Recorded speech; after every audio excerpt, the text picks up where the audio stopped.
PUBG Mobile version 2.7 will be available soon. Let's take a look at all the new content. The long-awaited Dragon Ball Super collab. PUBG Mobile version 2.7 will be available soon. Let's take a look at all the new content. The long-awaited Dragon Ball Super collaboration is officially here. We'll be bringing you 2 new game modes for this collaboration: Dragon Ball Super themed mode and Battle Royale Dragon Ball Super. Dragon Ball Super themed mode will be available in Erangel, Livic, and Sanhok. In this mode, we've incorporated Dragon Ball elements into the classic Battle Royale gameplay. All players will embark on a journey to find the Dragon Balls to summon Shenron. Collect the Dragon Balls scattered throughout the map.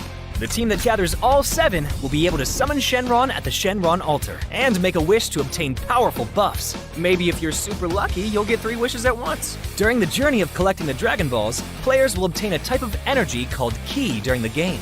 Players can use Ki to unleash famous Dragon Ball moves. Players can obtain the Kamehameha by picking it up. It equips to the pistol slot. After charging, it will release a continuous high-damage beam. Fukujutsu is another skill that can be picked up during a match. Players can use this skill to fly freely in the air and make quick tactical maneuvers. The Senzu Bean is a new recovery item that is incredibly effective. The Dragon Radar can display the location of Dragon Balls that haven't already been claimed by other players. It can help you collect the Dragon Balls more quickly. The Air Car can carry up to 3 players. It's easy to put away and has better performance than regular vehicles. Tenkaichi Budokai, Kame House, Korin Tower, Dragon Ball Village. These are some famous landmarks that will appear in the game. Call your friends and explore with them now. The collaboration this time even has a hidden challenge, named Dragon Ball Trial. Win consecutively in the themed mode for a chance to take on the challenge. After accepting the missions, the team has to follow the instructions and gather 7 Dragon Balls. During the process, your team's location will be exposed to other players. All players will be drawn into battle for the Dragon Balls. To win the game, the trial team must successfully secure the Dragon Balls, defend the altar, and then summon Shenron. Are you ready for the challenge? In this standalone mode, named Battle Royale Dragon Ball Super, players can roleplay as iconic Dragon Ball characters, use powerful, unique moves in a brand new anime-style map, and become the ultimate victor. There are 5 Dragon Ball characters in this mode.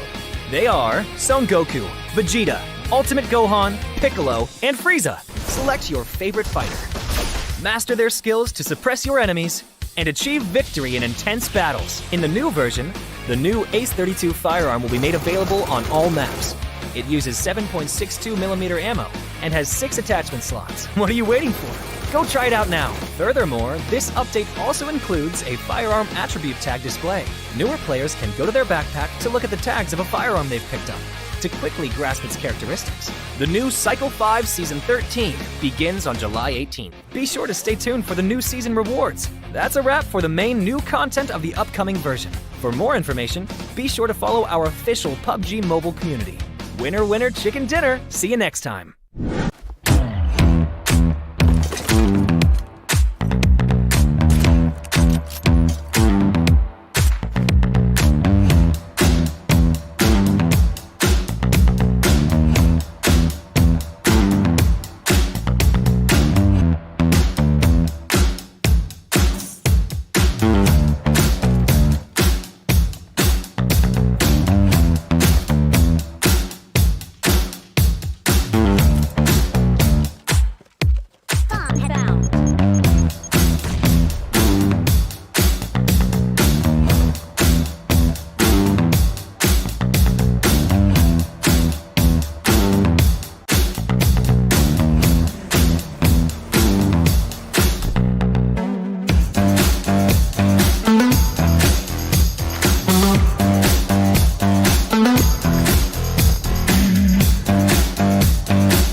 most mana land. Teams, they don't really have to move quite a lot. They won't need to move out of their comfort spot unless...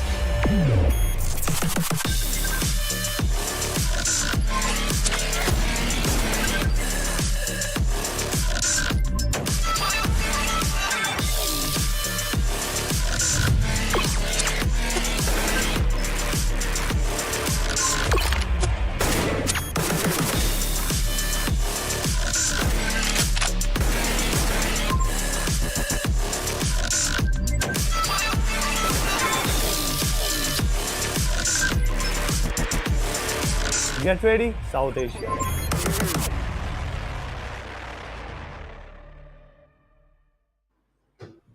Hello and welcome back everyone to PMPL South Asia Fall Season 2023. I'm your host Anna, and with me on us today is Fritz. Fritz, it's been a long run. We're all the way in the middle of the second week. How are you feeling and what are your expectations towards the end of it? Hey, I'm excited. I mean, not Thursday. We'll still have 3 more days left. Friday, Saturday, True. Sunday. All 3 days we'll be having games. So I just want the top teams to play like top teams. Now Stalwart Esports has done that, but 4MV is like still sleeping. So probably today is the day they wake up and basically show us some good performance. But I'm happy to at the same time, because I've seen the Bangladeshi team King of Spades play good. I've seen the Nepali teams coming out on top playing very good. So it gives us equal competition. So I'm happy too. But I just want 4MV to just perform a little bit better, probably compete amongst the other teams. And yeah, that's just about it. Really excited to see how the games go today. Why do I feel it's more targeted on me than on 4MV itself, the way you're saying it Your constantly? prediction, not mine.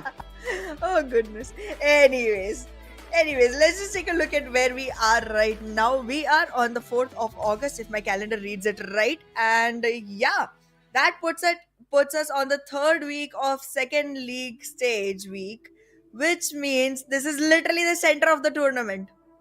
Today we will be halfway done with the tournament once we're halfway done with this day, except for the grand finals. There are a whole different league in themselves.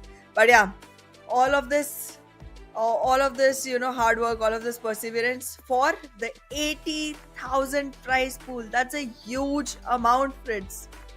Yeah, add dollar to it. For India, it gets multiplied by 80. So that's definitely a very, very big number for us to see. And the team winning it out will be getting 9,500 out of it. So it's a good chunk for whoever tops, probably 4MV or Stalwart Esports. But hey, the competition is still very much there. Also with this, we have another $1,000 dedicated to a small little fun tournament going on. That is the team deathmatch tournament. I mean, we've seen 3 games which have landed on 39-40. So just by that, you can just figure out how great that tournament has been. So if you come out first in that, $700 for you. Second, $300 extra. And these are the ways that the games have already gone. So we still have a couple of games left in round number 2. After which we will have round number 3, followed by semi-finals, and then the Big Daddy Grand Final. Exactly, and we are gonna be watching DRS stand out against Raw Esports today. Both the teams were already present in round 2. They had no one coming in from round 1, so it's gonna be the first time we see both of these teams on the TDM stages.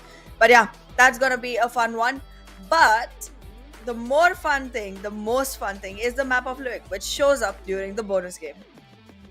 Yeah, Livik is definitely a very interesting map to see. It's a 15-minute map. So within 15 minutes, the game just gets completely over. And after that particular map ends, according to the standings, this is how the extra points, or you can say the bonus points, are also awarded to all these teams. So excited to see how these bonus points overall go, because this will be carried forward in the grand finals. These are the only basic points that will be carried forward in the grand finals. So, I mean, 60-point gap is what there will be between the first and the 16th team, maybe if the 16th team is on the 0 points overall. So we'll have to take into consideration that factor as well. And this is how usually the games will be marked upon. If you come first, you will be given 10 points. Second, you will be given 6 points.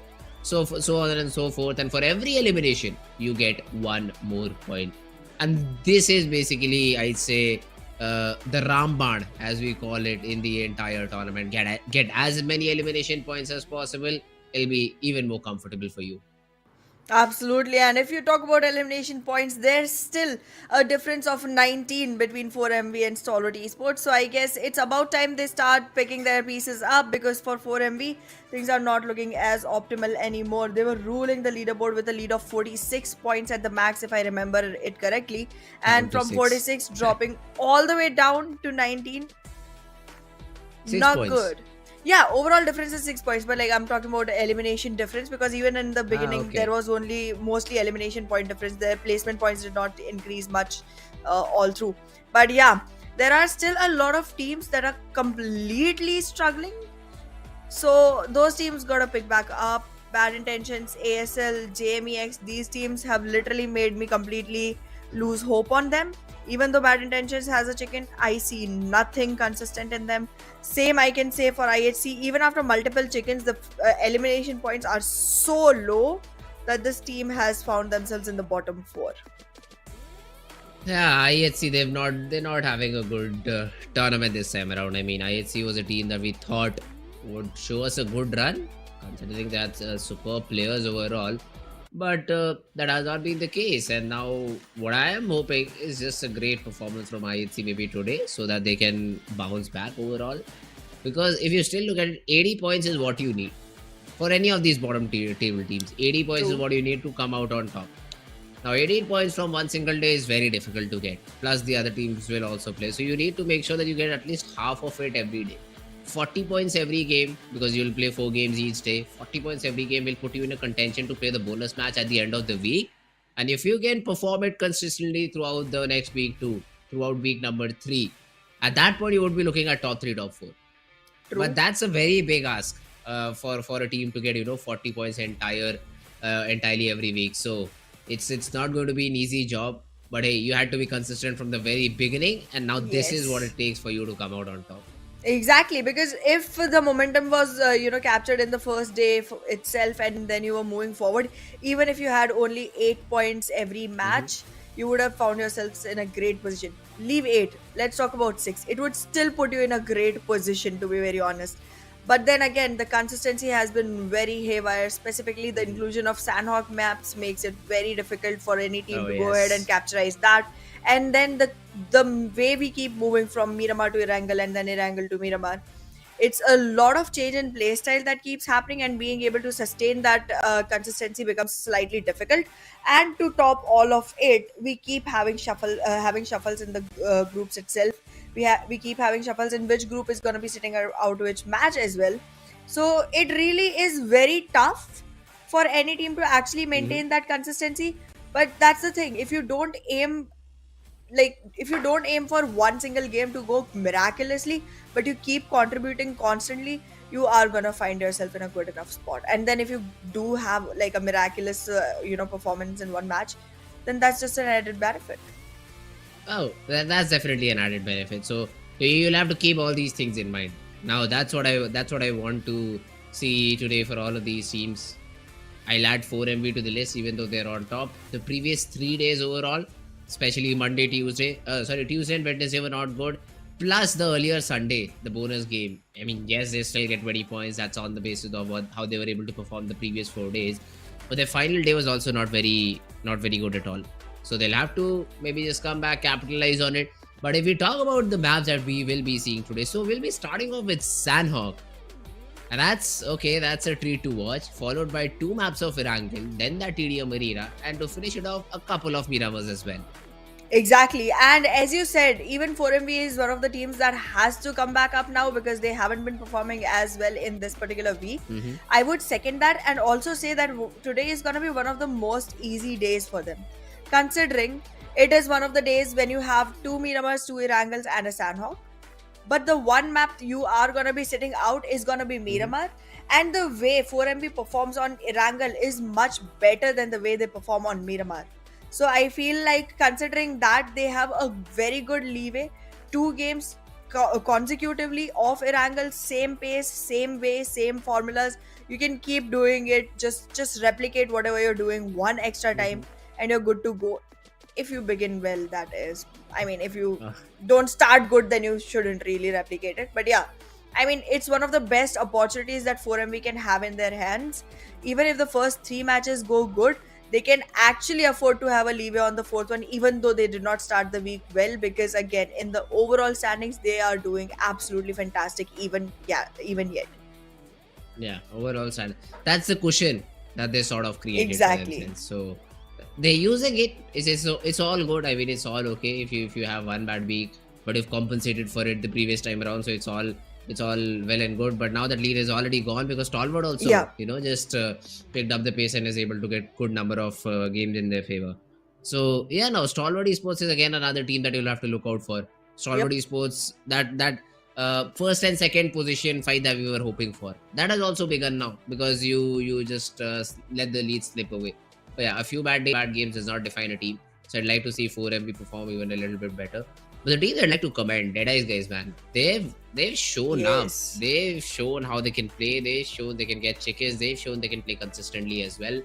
They've been very good in the previous week this time around. At least the previous 2 days. Absolutely. And I want to commend HVDC.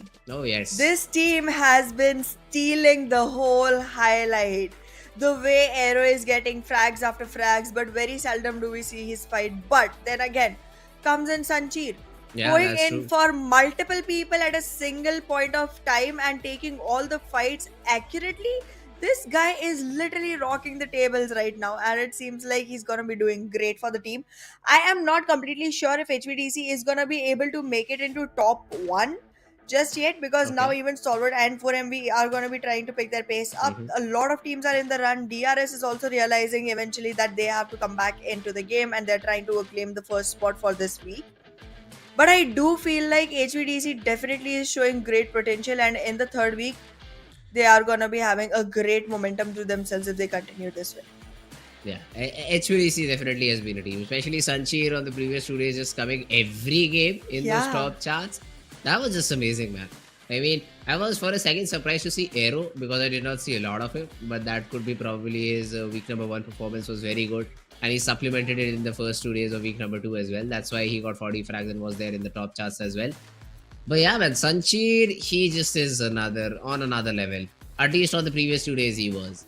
Today, we are yet to see any game coming in from the players of Team HVDC. The first game will begin shortly, but we'll all also have to see if that first game is where Team HVDC play or not. But man, Sanchir, he just has been amazing.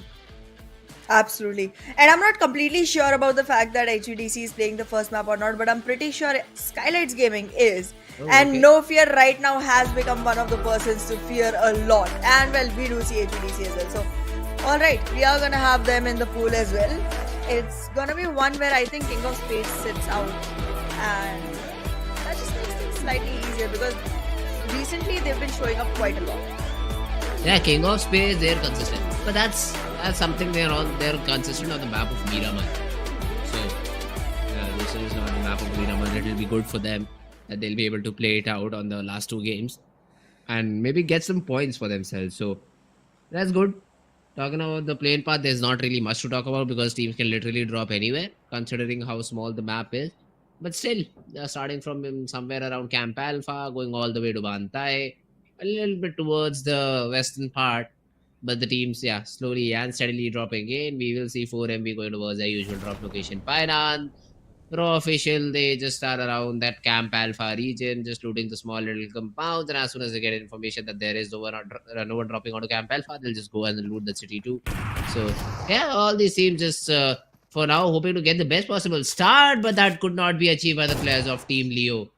They just jump, take a drop clash against that player of Team BIDX CMF, and Knight is very happy to convert the very first blood of the entire game. Beautifully done by BITX. But in the meanwhile, yes, a sad start for Leo, considering that the last day was really amazing for them. They were finally able to acquire a chicken. Still do not find themselves in top positions yet. They are still struggling on the bottom 5, if I'm not wrong. But yeah, Leo has been explosive recently, and they have been, taken out. One fear factor has been removed already, and now it's just a matter of 3 more to get Leo completely eliminated. In the meanwhile, the area of Paradise Resort seems to be populated by IAWO and NBeSports. And if I'm correct, then Fritz, I think even in spring season, these two teams would always fight it out on Paradise Resort area, and mostly IAWO would face the damage. Yeah, IAW as a team, they've also not been able to get one chicken at all. But they've been good in gunpowder. The thing that they're struggling is with the survival. So all of these teams are the bottom of the charts now. The problem with them is they go aggressive. You'll see IAWO in multiple games getting 4 or 5 early frags. Like the third zone, when we see this survival chart coming out for ourselves, we'll see like like all of these teams just having 4 frags, IAW having 5 frags, and suddenly after that in the next few seconds they'll start losing players, and them not surviving for a very long period of time or going into the final few zones with just 1 or 2 players, that will just only hamper your overall performance. So the star that you get with 5 frags will only get converted into a good 10 frag or 12 frag game if you have all your 4 players standing till the sixth or the seventh zone. And if you're not able to do that, you'll just keep losing players. So you'll always see these teams having good number of frag points, not that high, not that low, but the position points is where they lack, and that is the entire reason because of which they're on the bottom charts. So I just want all these teams to perform a little bit better if they're able to start off good, like just DEADEYES CMF did. Got 1 frag. The first zone is yet too close. They've started off good. This is what I'll say. They've started off good, but now they'll need to carry all their 4 players towards those final zones. Well, started off well, but closing it good is gonna be something that I'm slightly, not completely sure of just yet, because a lot of new teams have started showing their names up on, but a lot of, very promising teams have also yet not started to, show their true colors. I'm still expecting to see more from Mabetex Esports.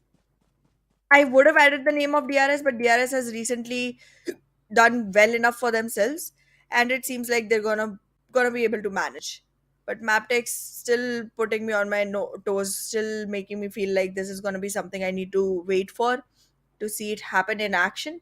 But yeah, in the meanwhile, NBeSports still trying to avoid IAWO, and with the nades in hand, it seems like Viper is ready to initiate the fight. Okay, Viper wants to be the first guy who takes contact here. All right. Let's see if NB Sports is ready for this or not. Does he have some nades? Okay, he has a couple of nades and a couple of mollies to work with. If he's able to give that opening to his team, can his team come down over here and maybe provide some sort of support? That's the question, because he alone cannot do that much damage he's hoping for. So he will cook a nade, try to maybe blast off his boy, but will essentially give away his Oh, does position. it? All of the nade lands perfectly. And now this battle has started. But now the cover is very important. This is what I was talking about. Now is where you need the backup. Viper gets another rock. Sekojin, he will be able to trade it out and get that confirmation. I8 to start once again, but they again lose a player. This was not a fight worth losing a player on. This could have been avoided. This could have been very well avoided. The rest of the team, if arrived at this location in right time, it could have been managed. But yes, they are definitely able to convert this into their favor overall by making sure that NB Esports does not survive. However, NB Esports, by making sure that they had confirmed Viper's elimination, have acquired themselves good enough, stage by making it an advantageous fight, but they could not hang on to it and became the first team to be taken out with one single point in the bags. Yeah, NBeSports, they just went out, but made sure that they're able to take down one of the players of IAW. Now, yeah, yes, they've got 4. This is exactly what I was talking about. They'll get one more somewhere around here, but with 3 players, they'll lose another player while they will be trying to rotate, and that's it. With 2 players, how much can you even do? So, this is the bleeding you need to stop for IAW. Maybe just be a little bit a little bit concerned about your life, Viper, because as soon as he got that nade knock, he knew that all the 4 players are in 4 different compounds, so he just could have stuck his ground till his teammates came and provided the support. The second knock was great and all, but if the second knock did not come, I'd say IAW could have been in a difficult spot then. So it was a very 50-50 sort of a battle. He won it out, essentially giving his team the entire advantage that they needed.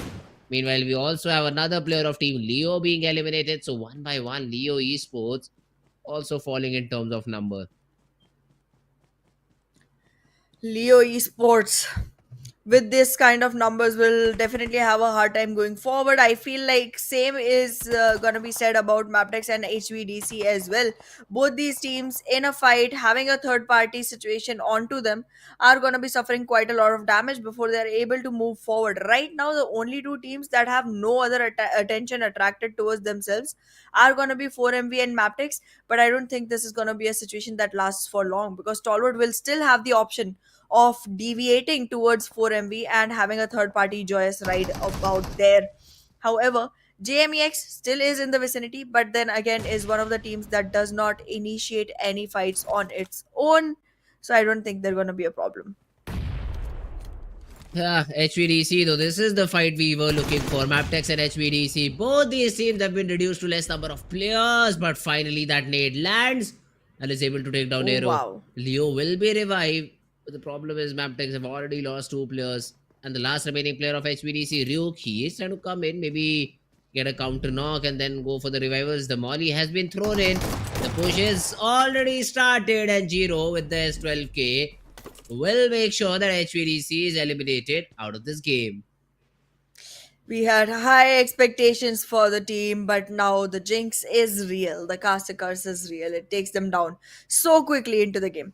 In the meanwhile, though, IHC not surviving for a really long time either. Stronger Fake love trying to get a stronger head start in front of IHC, making sure that the players are not only knocked but also eliminated and confirmed into frag points. Now, all you are is a number on the board for IHC. This is not a great start, and T2K also having a joyous ride onto that particular meal. But in the meanwhile, 4MV has acquired a couple of numbers for themselves. They were able to knock a few players from the side of BITX, and also one of their nades somehow landed between Mabetex and HVDC as well, which was unexpected, but it happened. But yeah, now it seems like 4MV is not going to be completely eliminating either of the teams that they were fighting against. So they are not going to be as strong on the elimination numbers, which seems contradictory to what they are used to of doing. Yeah, meanwhile, IAWO, they attacked onto the players of Team ASL as well. And now it's only Assassin, I think, who is surviving for ASL. And I don't exactly know where he is. The DBS will go give the 2 boops, and ASL will also take an early exit. IAWO, they started off great. 8 frags to their name. Still have all their 3 players surviving. They're looking to close this game on a positive note, maybe. So, second zone is also with them. Third zone, we'll have to have a look at it if the third zone goes in their favor or not. But this is a start that you would like to see for a team who's on the bottom charts. Get good frags, be maybe in the top 6, top 7 should be their motive now. And let's see IAWO if they're able to achieve it. Chicken or not, I feel like I did their job. They have definitely acquired good enough points to sustain their position, and everything after this is gonna be just adding to boosting them up on their overall leaderboard. In the meanwhile, talking about Stalwart Esports, a fight they have initiated with JMEX is gonna result into a third party opportunity for Yetauta. Now, this guy, even though Leo has only one player surviving, you know how dangerous Yetauta is. So, definitely giving him any opportunity to actually prey on you is gonna be a mistake. So, Stalwart has to be pretty careful of how they conceal themselves currently because Sanhok again is one of those maps where you can literally find bullets coming at you from anywhere at all. Meanwhile, if you talk about the positioning of 4MV, they are following bad intentions still, while Mabetex survives to their right. And in this situation, it seems like soon enough, 4MV is gonna be able to participate in a fight against their biggest rivals on the board, that is Stalwart Esports. Yeah, Stalwart Esports. Now, I did see Stalwart getting one of the knocks in the kill feed, but probably they have not been able to convert it till now. So, even though they were in a good spot for now, they have to be a little bit more silent. Now we on illuminate now. Let's see. Do they go for the water rotation? It's always risky to rotate through water, but yeah, Vadu is like it's okay. I anyways need to cross the river. Through the bridge would be a little bit difficult considering we are just 3 players surviving in this game. So it's okay for me to take a risk, and it's all right unless and until he gets spotted down. So let's see if someone spots Vadu down or not. But Action what's though around the funny, shore. yeah, Uh-huh. What's funny is that they don't even need to cross the bridge. The circle is literally on their island. I have no idea why Vadu is entering water right now. Boot camp is the center of the circle right now. Yes, a few areas from other islands are also included, but considering that boot camp is the central area, the major part is from the biggest main island. They did not have to enter water at all to begin with. They could have actually rotated from near Paradise Resort. They would have to face stronger fake love, but that's about it. I mean, I do not support this choice of trying to enter water for no reason, and it's gonna be costly. I just saw Galzin exiting a vehicle and getting knocked out because he did not stop it entirely. And because of it, the rotation has been now completely just taken away. Both the players are just surviving around the ground area. Now 4MV, they are trying to cross over here to take this fight against the players of Team DEADEYES CMF. Although Knight comes in with the support from far away and has been able to knock down Apex. Now Jax wants to get that confirmation very early. Is there some support from 4MV? That's the biggest question. No, there isn't, because Knight is able to confirm that frag, and now 4MV left with just 3. Well, with 3, it's not going to be as difficult to fight off against BITX just yet, because they too are surviving on only 3. But going forward is going to be super dangerous. Considering 4MV only has 2 frag points to their names so far, I do not like the way this is turning around. And one more knock comes in. I think Doc is in danger as well. So that's going to be another casualty that 4MV might have to face. But this game definitely seems like it's been slipping out of 4MV's grip slowly and steadily. Ooh, 4MV. They've lost quite a few players. Now it's all down to the only player I think is across the river. So for him to come back, maybe get those revivals is not going to be possible at all, considering Mabetex also is taking a little bit of an interest. The counter knock from East is there. It's good and all. But if you get Doc back up, the smokes, they will last for a few more seconds, and Doc will be able to get back into action. Plus, he has a ghillie suit as well. So spotting him down in this long grass, if he's able to survive, won't be easy for most of these teams. And even though BITX CMF have been able to reset, they're not forcing the fight. They know that there's a third party. They're playing it out smart. Well, beautiful gameplay from these teams. Actually, still trying to get as many frags as possible, because they do both realize winning with only 2 players is not gonna be an easy opportunity, and making sure that you get as many frags as possible is one way to get out of here. Doc with that ghillie suit definitely will have some pseudo cover to himself. Will be hard to spot, and East 2 has revived, is in a good enough position to go forward with the fights as of now, but it's still gonna be a completely secure one. Not gonna invest into another, but wait a second. JMEX for once starting a battle by themselves. Beautiful. JMEX also are left with what? Just 2 players over here. So third party is the only way that they'll be able to get some frags, and Doc will be taken down because of the third party. So 4MV, another bad game for them. Another bad game with just 2 points, are eliminated on the 11th spot. And this is what I was talking about for IA2. It is exactly stage number 4, and the entire team has been taken away. So those 8 points just remain 8 because you're not able to supplement them with any position points. Yep, because position points start at 8th rank and you have been taken down at the 10th itself. Now, unless Stalwart gets eliminated next, Stalwart is gonna be able to close in more of the gap. So let's see if Stalwart is gonna be in a position to topple 4MV just yet, because these barrage of nades definitely looks like it's gonna be damaging. One more player taken down. Now it's 2 remaining. Both of them knocked. Only 1 player alive from the side of Stalwart, and it doesn't seem like either of these are gonna have the revival that they're looking for. Tops in the fight, losing HP, getting marched upon, completely shut it down. And now look at that.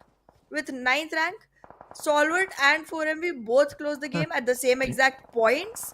So now the difference still continues to be 6 in total. Yeah, 4MV will take a sigh of relief. That Yep. at least this is not the game where we lose the lead.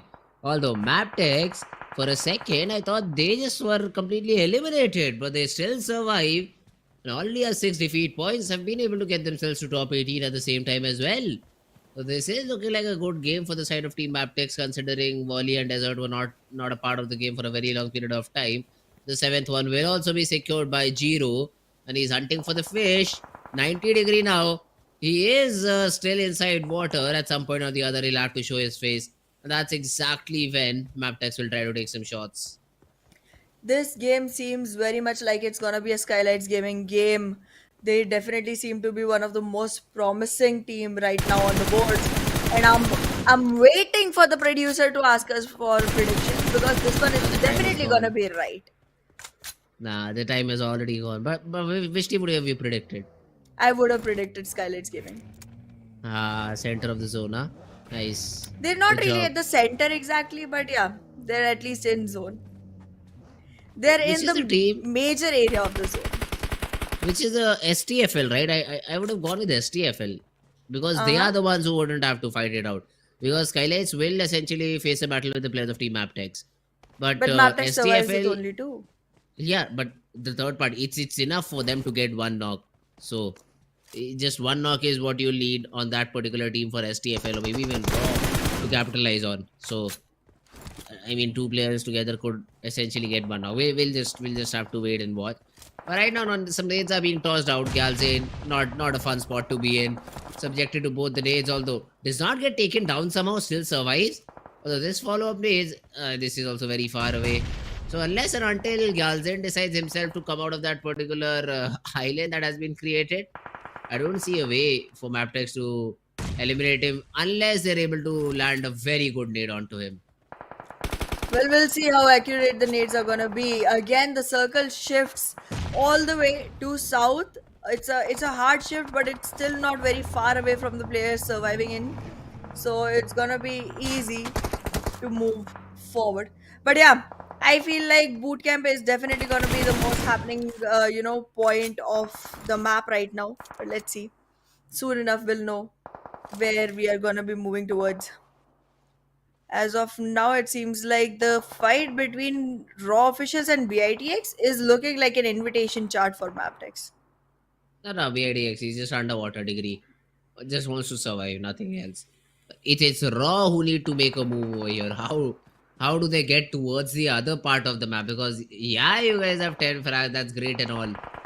But you're not inside the zone and you cannot fight through water. So those are the two things that I'm really concerned about for the players of Team Raw Esports, and that's what they do. They just throw their vehicle in the water, hoping so that when they swim up, they get some free space. That they will. So Raw, even they are able to make the most out of a bad situation over here.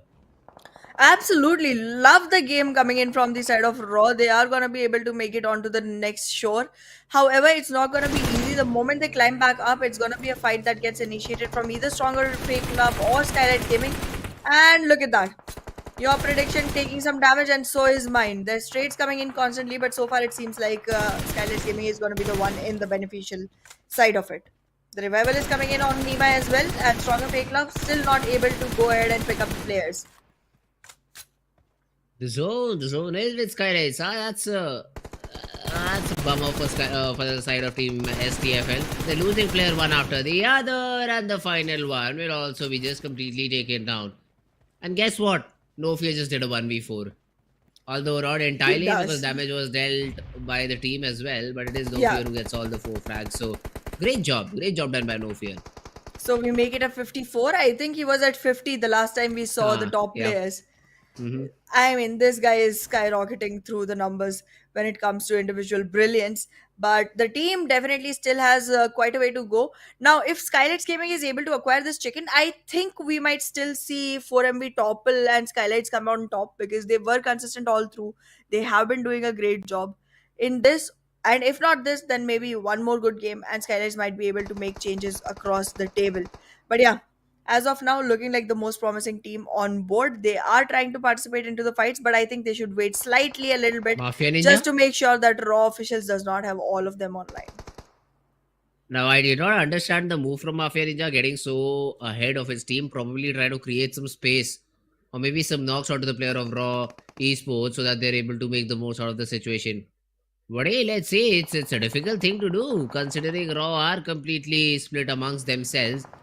Mabetex still survive with one player. But let's see for how long. 4 meters is the number that Sky has to get in. Shots are being taken from the players of Team SKYLIGHTZ from far away. And it is their zone too. So this is looking like a difficult game for the players of Team Raw as well. Mafia Ninja with a nade. Nima from behind. Both the players chime in at the right time and are able to essentially take down the whole squad of Raw Official. Well, it seems like Raw Official right now is not looking good at all, and with Mabetex being the last surviving in a 1v4 situation, it's done for. Giro is just gonna get taken down, and there it is, a very well deserved victory for SKYLIGHTZ Gaming with the last shots coming from Mr. Boro, sealing the fate of the team into a great chicken dinner. Beautifully done by the team. Good number of frags too. I mean, decent, I'd say. Boot camp was the city that you had to drop in or maybe just hold in. SKYLIGHTZ, they just do it perfectly and essentially are able to get that winner chicken dinner with 7 elimination points and a total of 17 points. SKYLIGHTZ are your winners.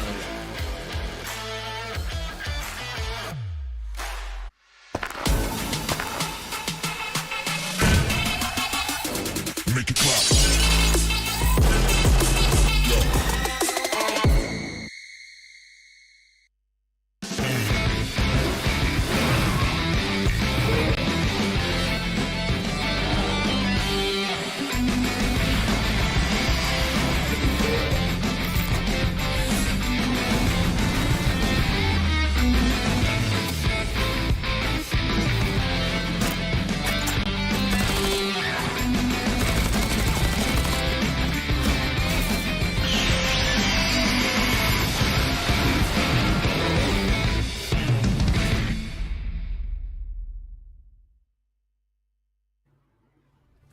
Hello and welcome back everyone to PMPL South Asia Fall Season 2023. I'm your host Ahana and with me on desk is Fritz.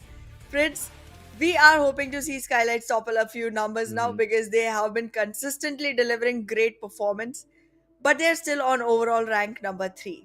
It's not going to be many matches before they're able to swap that, but how hopeful you are that it will happen by the end of today? Well, I mean, Stalwarts and 4MV are yet to perform, so SKYLIGHTZ, this has been their sort of way of performing good early on. Momentum is something they cannot build on. So after this, you'll see them getting 8-9 points every game, but getting another good double-digit game is something that I'd look forward to from the side of Team SKYLIGHTZ. Plus, this game is also not that high of a number in terms of points. It did not yield them like 20-25 points. It's just 17, 7 frags. I'd say that's not enough. If you have all your 4 players surviving, it's not enough. But it's better than just try to find frags everywhere and give your life away and not be able to get even those 17 points. So they played it safe, no doubt. But that's basically what this map of Sanhok wants you to play safe, because going and trying to get every other frag is not possible considering how small this map is and how many third parties can happen at the same time. Absolutely. However, the biggest number of eliminations on board is going to be 5 by Giro from Mabetex Esports. Well done by the guy. He has outperformed himself on every single occasion, and it seems like his average is going to fall super short against his numbers. But yeah, 5 for Giro and then 4 for No Fear Sky and Jiggle each, while Prabin has taken only 2, but the damage is good enough. He has 468 equivalent to Sky. Yeah, these are the top players, and no, we are getting 4 more is something good for SKYLIGHTZ. Raw having 3 representatives overall. So Praveen with 2, as you said, Jiggle and Sky with all 4. It's a good game for Raw, considering they got 10 eliminations. So Yep. Even though they got eliminated pretty early on, 10 points is not a bad game. That's true. That's true. But I don't think it was very early either. I mean, Oh, I yeah, think sorry, they were the third third spot, I team. think. Yeah, so Yeah, 15 okay. total at least. And that's I got at confused least. between IAWO and Raw. No, yeah. IW also had 10 eliminations to themselves, but then they did not make any placement points at all. But yeah, Giro capitalizing on highest damage, highest assists, and highest eliminations. Getting followed by Mafia Ninja for highest healing done. Chiro has been performing quite good today in this particular match, and still Mabetex is not anywhere to be seen on the better side of it. That's true. Although, let's have a look at how many points the other teams got, except for the players of Team SKYLIGHTZ, because that's the only ones we saw. So, Raw will be up top, considering they got 12 elimination points and ended up second overall, 17 points to their name too. Mabetex following them with 14, so that's a good recovery. And we won't eliminate. 8 points. Hey, Oh, that's yeah. great. But the position points is still 0. So Yep. they need to work on this. They really need to work on this. They're losing players very early on, and I feel I saw similar thing happen for one more team during one particular fight towards the um I forget the name of the place. But yeah, I mean, we were talking about it during the game itself that this is a fight where you shouldn't be aggressing like this. I guess it was IWO itself. And yeah, then there was no follow up. But yeah, against NBeSports. So that definitely put things into changes. But one thing that does not change at all is ASL. I don't know Oh. if domination should be a part of their name. It should become denominator. They're literally zeros for a really long time. I'm Yeah. not saying that there's nothing good that can happen for this team, but I'm definitely saying there's nothing good that they have done so far. That's true. ASL. They've been given good spots. I still remember that map of Miramar where they had all 4 players surviving and the opponents were like 2-1-1, something like that. Yep. And they still were Managed somehow to not able lose. to convert the game. Yep. And not even top 3. They got ended on what, 4th or 5th spot, trying to take I'd say a very useless fight against the players of, I believe, NBeSports it was, who ended up 2nd overall after Stalwarts. So that was the game where I completely lost hope for ASL. They probably have to just make some sort of a miracle run over here if they want to make it to the grand finals. Other than that, one team, if you ask me, that might not be able to make it to the grand finals even before week number 2 ends, I'd say ASL. Absolutely. I mean, I don't think ASL has any opportunity going forward because there is no miracle that I see being pulled off Mhm. which would literally put you in top 12 after the kind of performance you've already had. Yeah, of I course. mean, not only are you having bad gunfights, bad strategies, bad positionings, you're Hmm. also in such a bad confidence right now that you cannot go forward with that. Like when you are trying to take a fight, you have to depend a lot on your decisiveness. You have to depend a lot on, like, let's say one person is fighting two, they have to instantly think which one to deal with first and which one to look at second.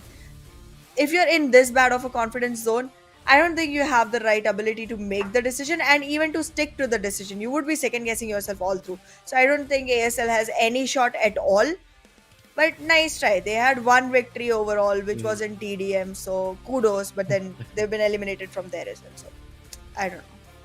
Yeah, ASL, they've been having a very linear sort of a run which has just gone down. So ASL, they probably can still play spoil sport for the other teams. That's the one thing that they can do. Try to maybe get some eliminations. Maybe take down one of the players of 4MV or Stalwart Esports early on in the game. That's what they can do.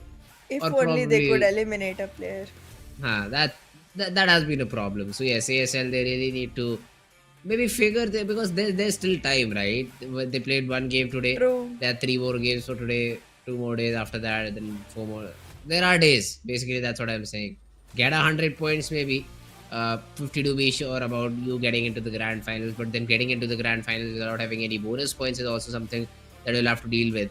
So you'll get basically what, 3 days, 15 games to cover up all that lead if you still hope to be the victors. So yeah, ASL, this is looking very, very difficult for them. Almost pretty much over at the same time too, if they just continue with the same performance. But yeah, let's see if they're able to do something else in this map of next coming Erangel. Now, my personal favorite. This map is my personal favorite. I just love the map of Erangel. Love the way this map has been made. Maybe after Livik, but I also need to see a little bit more games of Livik because it's just a 15-minute game. This provokes fights altogether, plus also has terrain from every other map. That seems to be a very fun map, but we've only seen one of it, so I'll still hold my judgment on that. But yeah, Erangel definitely still my favorite map. Uh, it is Group D who will be sitting it out, so probably who was fourth? I don't even remember now. The overall standings of week number 1, but the Group D entirely will be sitting this game out, so they won't be able to play one map of Erangel. But the other teams, 4MV is in Group A, so they Yep. will be playing this map over here. Then definitely military base is a place that will be occupied. Stalwart Esports as well, or maybe Stalwarts is out. We'll have to see. If Stalwarts is there, they'll probably go to maybe Nova Repnoy or Query. But Stalwarts other than is that, out, we'd like yeah. to see. Yeah, okay. So that particular spot is empty. So basically, Nova Repnoy is empty. Gatka Split is a little bit empty, but then Gatka Split also has another team dropping over there. So there are a lot of permutations and combinations that all the teams will have to take into consideration. Also, one of these times when Stalwart was not playing a map of Erangel, I saw DRS try to take advantage of it, dropping in Yes. over a price. So things like that could really happen today too. Absolutely, and DRS is playing right now alongside Mabetex, Stronger FAKELOVE, and Seal being in their group, which is Okay. Group E, if I'm not wrong. So yeah, Mhm. they are going to be participating into this particular Erangel, and from here, they might try to get in the way of 4MB, because they, even though weren't able to make it into a good position in the first week, are looking very promising and very ambitious in the second week, and most Mhm. probably will try to take up early fights with 4MB to try and shorten the lead again. However, soon enough, this is gonna be a different team. You won't be looking for 4MB anymore in a couple of games. You'll be looking for Stalwart or for SKYLIGHTZ, because very soon 4MB is gonna get toppled, and I'm confident of that, because this team is taking game way too casually right now, and I don't feel the kind of confidence in them anymore as I did at the beginning of the week. But yeah, with 4MB, HVDC, SKYLIGHTZ, and also DRS being in here, I feel like I've already picked the names that can have a shot in this game. Okay, let's see. If we talk about the plane path, I already see Georgia Pole over here. So it's probably going from Georgia Pole to somewhere near Lipovka, I believe. We'll have that confirmation once we have the mini map on our screens. But it's a good plane path for all the teams up north. So it's correctly heading on Lipovka. Wow, great geography. But yeah, for all these teams, they usually dropped around military base 4MB. Tough rotation, but they'll still go there. So never mind. 4MV is very rigid onto going to military base. Let's see if they're gonna change it. I don't think they are. They're definitely gonna try to go ahead and acquire vehicles and just rotate onto military base.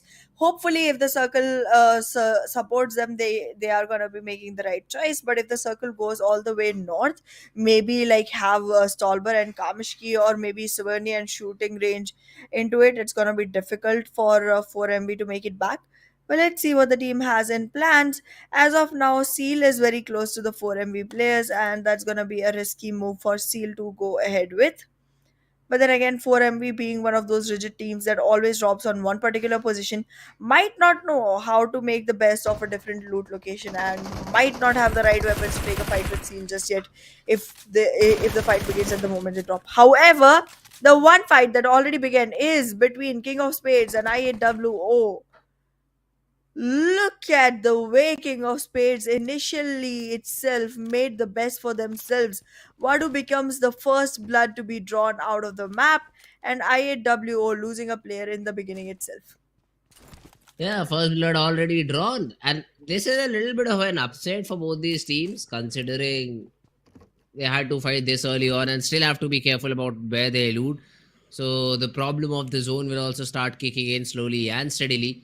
But it seems like that the players of Team IAW and King of Spades, after that first engagement, both of these teams are falling. And even though King of Spades got their very first frag, they're happy. They're happy to just contain maybe this particular area and wait for any more casualties or any more information that gets fed upon them by the players of Team IAWO. So yeah, IAWO waiting for now, just hoping to play it out safe, get get going with all these three players, and the best decision would be to maybe take a vehicle. That domain, I can already see a buggy south of domain, so domain can just go take that buggy and maybe just run away from this spot. Staying safe right now is gonna be the biggest thing for King of Spades. IAW keeps making the same mistake over and over, losing players early on. They've already lost a player. This time, I'm not gonna blame them for being actually, the ones to initiate a fight that they knew they could not win. This was all dependent on fate. The player was caught off guard and caught alone.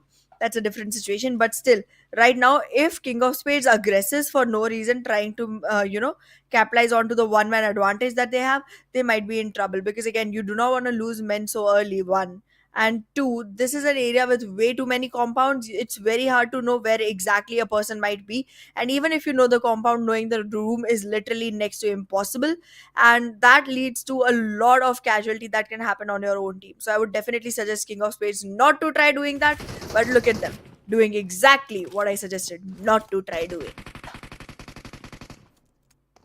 Oh, Viper cooking a nade, wants to toss it perfect. That's a very good nade and will take down Mamba. Even though the knock is there, King of Spades though, that they should be able to contain it essentially, but Faisal gets pushed upon, dropped to very little HP. The pre-fire around the corner wouldn't be enough. And IAWO, even they lost a couple of players, they still are able to make the most out of the situation and put this into contention. It's a 2v2 between both these teams. Let's see who comes out on top. It's not looking good for King of Spades. Like, I get it, IWO was bound to lose a player, but King of Spades was not supposed to. If they're not able to bring both of their players back up by the end of it, okay, they cannot now at all. This was a bad fight for King of Spades. This was one they did not need to aggress in.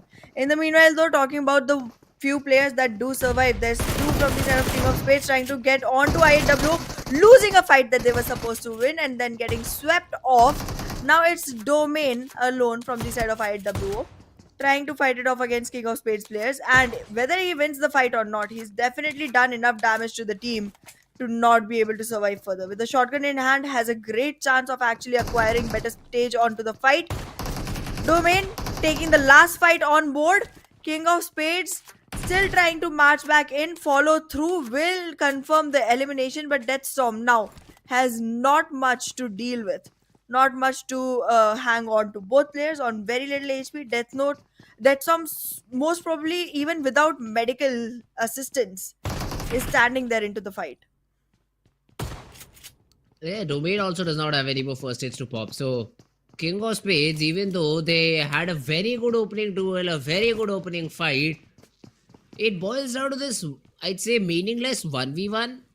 Because even though, I'd say, even if King of Spades win this out, they get 4 frags, but then the one remaining player cannot do much about in terms of position points. So, what you're looking right now is a stalemate situation. Even though if you win, you essentially lost the entire battle for yourself. Exactly. These teams are not looking at the bigger picture as of now. See, victory comes to Deathstorm. Fine. Cool. Good enough. But then, is King of Spades gonna be confident enough to leave Deathstorm alone in a situation where they have to survive longer? Because if you remember correctly, my friend Fritz, this is the same guy in this tournament who has naded himself thrice in one single match. And if you add the others, it goes to a number of 5. Mm-hmm. But yeah, I mean, it's okay. The battle finally ends. And now, if we talk about some other teams, they're all rotating. I did not even get a chance to look at the first zone, considering the first battle was so very close between the two teams. Now, I already see Stormer inside the zone, and IHC tried to rotate. Oh, never mind. They were somewhere around Georgia Pole, I believe. So they're starting to get inside the zone. It's probably somewhere around Gatka, the center. And all these teams slowly and steadily moving in. 4MV just got to their drop location now, and they already have to rotate. So it will be a late rotation from them.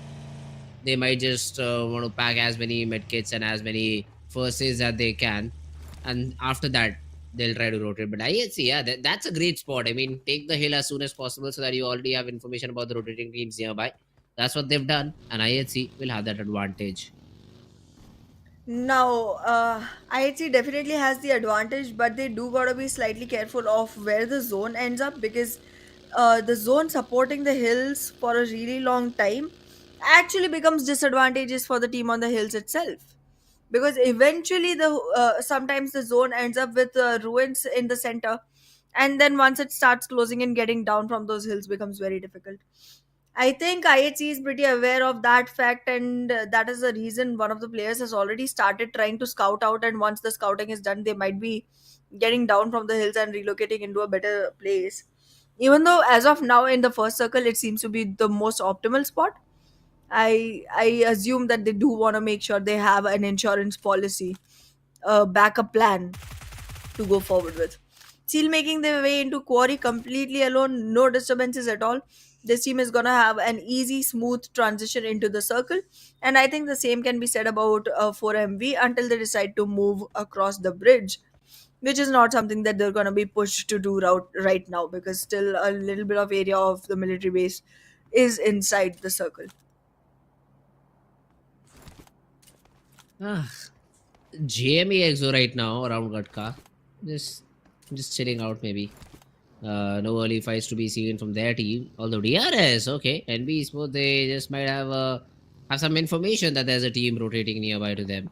Now, this is a very famous farm compound that usually teams acquire in their mid-rotating phases, where this is used for transition basically. So you'll wait for the stage number 3, you'll just hold this compound because it has cover from every other angle, and there are spots where you can park your vehicle and take no damage on them. So that's what these teams probably are trying to do. Akash, being the only one in Watchtower, probably wants to have more information on the northern part of the map. That's about it for NBeSports. DRS, though, they did stop in their tracks around these hilly regions, and just maybe getting information on NBeSports, probably from long way away, damage their vehicles if they're parked poorly. That could be one of their objectives. But yeah, for now, none of these teams really cutting each other in terms of rotation, in terms of looting spots. So all of them just sitting and waiting for stage number 3 to appear. Well, there's definitely patience in that, but we did see IHC start moving in quickly and early because they did have to give up on the hills now that the circle has shifted all the way towards east and has Pochinki almost in the center of it. Now, this one seems like an interesting circle. I would definitely want to see a Pochinki end. But yeah, in the meanwhile, we do see Venom acquiring a great spot inside the circle and DRS trying to approach them. Meanwhile, HVDC also in a very close proximity to actually go ahead and capitalize onto that position. But the one fight that is about to happen and waiting to happen is going to be between NB Esports and DRS. Let's see if one of these teams is going to be initiating the fight on their own, and if the initiating team is going to be the one that is able to close it off as well. SKYLIGHTZ, on the other hand, they are in a battle with STFL. IHC are in the battle with STFL. So a lot of third parties happening too. Dobu gets a knock on to Nima, but now Refus is the one who's trying to toss some mollies into the compound of IHC. The good thing for IHC, they just use the basement to get those revivals. And suddenly, Refus in this DBS battle is still able to win it out. Godless whiffing a lot of his shots, and Refus making the most out of it. Has an aid in his hand, wants to cook it properly, but then again, these players in basement won't be affected by this nade. Well, basement is absolutely one of the most, unique places to survive in right now, considering that being there saves you from a lot of outer projectiles. But once you move in, there's definitely a lot of information that can be capitalized on. That's exactly what is happening from the side of Refus right now. Started off, cleaned the first floor, knew there is nobody here, started moving down, got 2 frags for himself. But IHC, they will be completely eliminated. But now SKYLIGHTZ is going in for a third party. And STFL, they will also bite the dust. Well, STFL getting taken down now gives the stage to SKYLIGHTZ Gaming with 4 frags and no losses of men at all. SKYLIGHTZ Gaming looking good for another one. However, they're very far away from the circle as of now. I mean, not the farthest, but still, according to the positioning of the current teams, it seems like they're gonna be the ones having to travel the most distance. But yeah, not gonna be something that bothers them enough because it's still just, I think, 500 meters? I don't know. But yeah, as of now, if you talk about who has the best chances of winning this one, I'm gonna go with SKYLIGHTZ Gaming because I just think their momentum is gonna be carried forward. SKYLIGHTZ, I'd say Raw Esports coming in from the other side of the map because or not even Raw, I'd say DEADEYES guys, because they might just be in a battle around school, but they should be able to win it out. So DEADEYES guys is what I'll go with.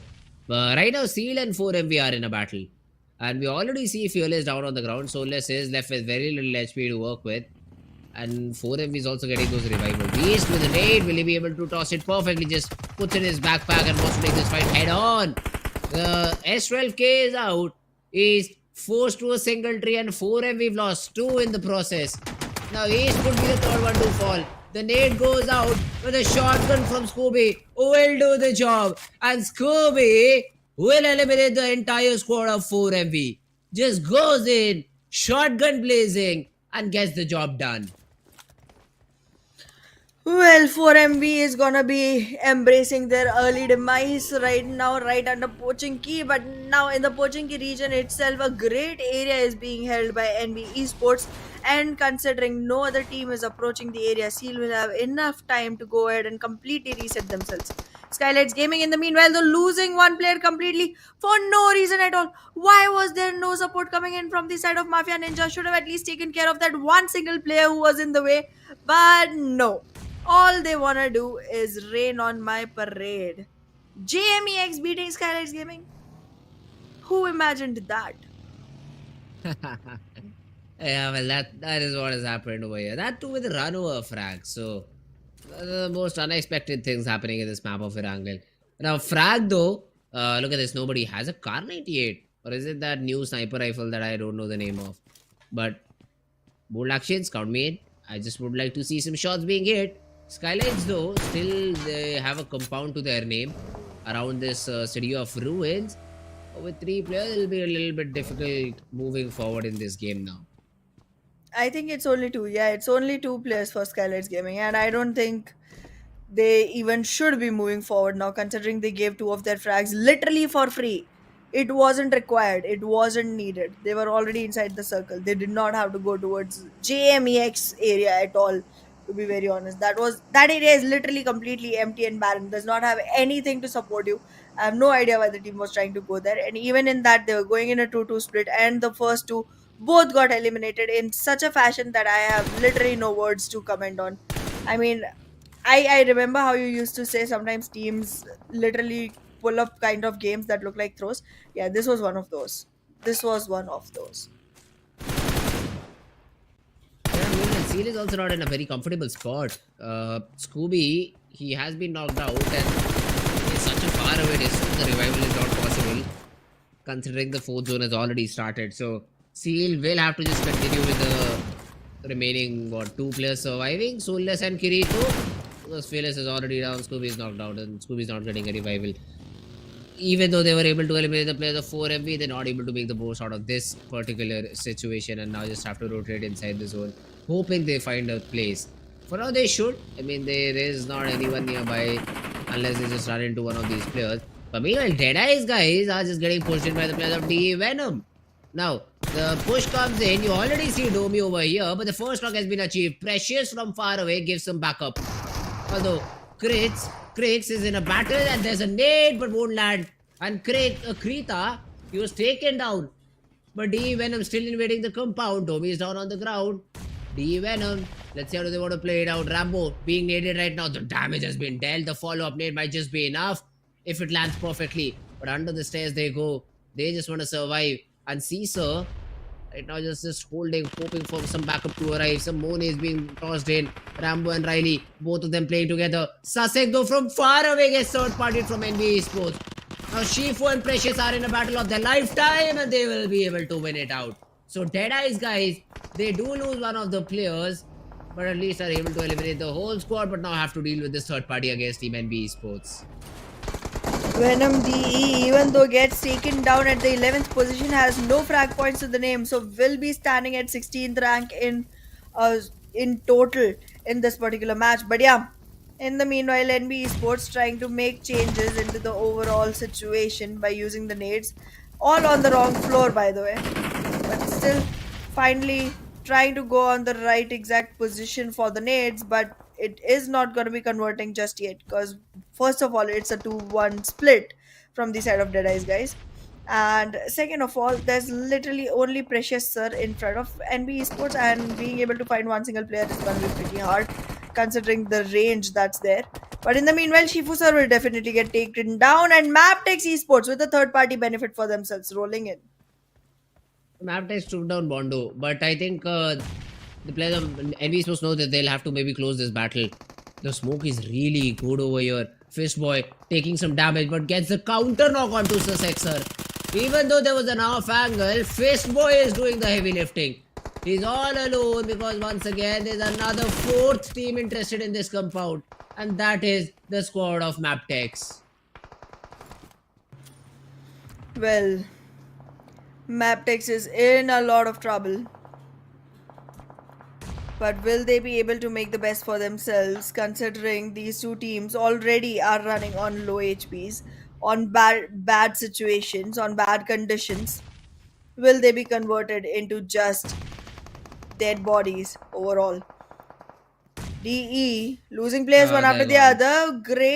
Great position for the side of Sekujin. Finds himself a entry. Cleaned D Venom out. Cleaned Deadeye's guys out completely. But now, Mabetex versus NB, we know what the result is gonna be. Mabetex wins this. Sekujin and Akaz. It's sort of a little crossfire, but Mabetex will have an idea about this. Plus, DRS is also just getting third party. Delta goes down. Nima, though, just takes, I'd say, a little bit of a revenge to what the players of JMEX did to them. But HUDC coming with the fifth party onto Mabetex. Okay. I just cannot understand how many fights this squad house is going to see, but it's a lot. It's a lot of fights are just happening around here, and the only ones who successfully maybe defended are the players of Team NBeSports. Well, as of now, SKYLIGHTZ Gaming losing another and NBeSports in the same boat. Alongside DRS, all three teams taking casualties on themselves. SKYLIGHTZ Gaming player not even in the ability to be revived anymore, and SKYLIGHTZ gets taken down at the 8th rank with 6 total points, 5 for elimination and 1 for placement. All that's left is top 7, and out of them, on the verge of extinction, are JMEX and NBeSports. Both gonna be taken down as soon as the opportunity hits. But NBeSports, with those 6 frags already online, might not find themselves to be as sad as one would expect. Yeah, that's the elimination of our cars, and Mabetex will be able to find all the frags that they needed. They've lost one of the players, which will be a concern. But let's see moving forward how do they just try to ignore it and maybe give the best possible performance. Desert on the other hand is able to take down one of the players of Team Raw. Raw Esports have already lost one somehow in midst of all of these battles. They've lost one player entirely and the second one is knocked out. So Raw also have to be a little bit careful considering how do they want to play this game out.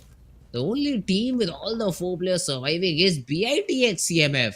Now that is a surprise to me. Yeah, but they're not going to be the ones winning. I think Mabetex will seize this game. But yeah, let's see how this goes. As of now, the circle definitely does not have the greatest position for BITX because where they are, they do have close proximity to HVDC, and we know how HVDC has been in recent days. Plus, they are trying to approach the fight on their own for no reason. We'll figure out. But yeah, I feel like my money is gonna be with Mabetex. Even though they have only 3 players, they have good number of frags and they will be able to topple things around. Has been a promising team for a while. And well, HVDC, JMEX, and SEAL, these 3 teams are definitely getting taken down soon as possible because they only have 2 men each. Raw Esports, however, can get a great opportunity for themselves. Yeah, let's see. Nobody though has been spotted down by I think Kirito and has taken a lot of damage onto himself, but it will be Sky from Raw who will manage that knock. Now even the other player gets taken down because of a vehicle burst and Sky entirely eliminating the squad of team JMEX. That's another team down. We are out of the top 5 teams. And this zone surprisingly is in such a spot that's entirely open. So all the teams will have to converge at one single point, and now if you have bigger vehicles, the better the cover will be. And BIDX CMF, they have advantage of an entire player over here. But let's see how do they use it, because I've seen BIDX CMF choke situations like these. I just want them to perform the best possible way that they can. Degree is just tossing the smoke here and there. Meanwhile, Sunshine gets taken down from the third party. Did not take into consideration that the players of Team Seal are also nearby and loses his life. Well, in this current situation, it seems like you are going to be regretting changing your decision. In the meanwhile, HVDC gets taken by the throat. Sanchir will get eliminated as well, leaving us with the top 4 soon enough. Because I don't think there's going to be much time for survival for HVDC. In the meanwhile though, BITX losing a player. As I said in the beginning itself, even with the greatest numbers of players on board, I don't think this team is going to make it into the victory zone. And so it seems to be. In the meanwhile though, Seal losing a player as well, making it a one-man standing army. even though revival can happen and has happened, makes it 2. Seal does not seem to have the best position in the map. They're all the way towards west, while all the players from other teams seem to be trying to march in towards east slightly. Ooh, Desert has already been spotted down, and Raw Esports they're trying to maybe toss some. Oh, never mind. I thought they knew that Desert was on the other tree and not the area around vehicle, but it's okay. They still are tossing a few days. They are still doing their due diligence over here, and also have a good ridge to play with. They know that they do not have to watch their 6 because they've already left Sky to do that. And Jiggle also has a DP over here. Now in the final few zones, DP is really accurate. You just need to sit down, relax, and just throw in some short little bursts of this DP to get those knocks. Now Jiro and Desert, these two players of Team Mabetex have been able to represent this team for a very long period of time. They were reduced to just two in the very early stages of the game, in the very early phases of the circles. But now even in top 6, top 5, and into the 7th zone too. Look at this, they're on the edge of the circle. They do not have to move much.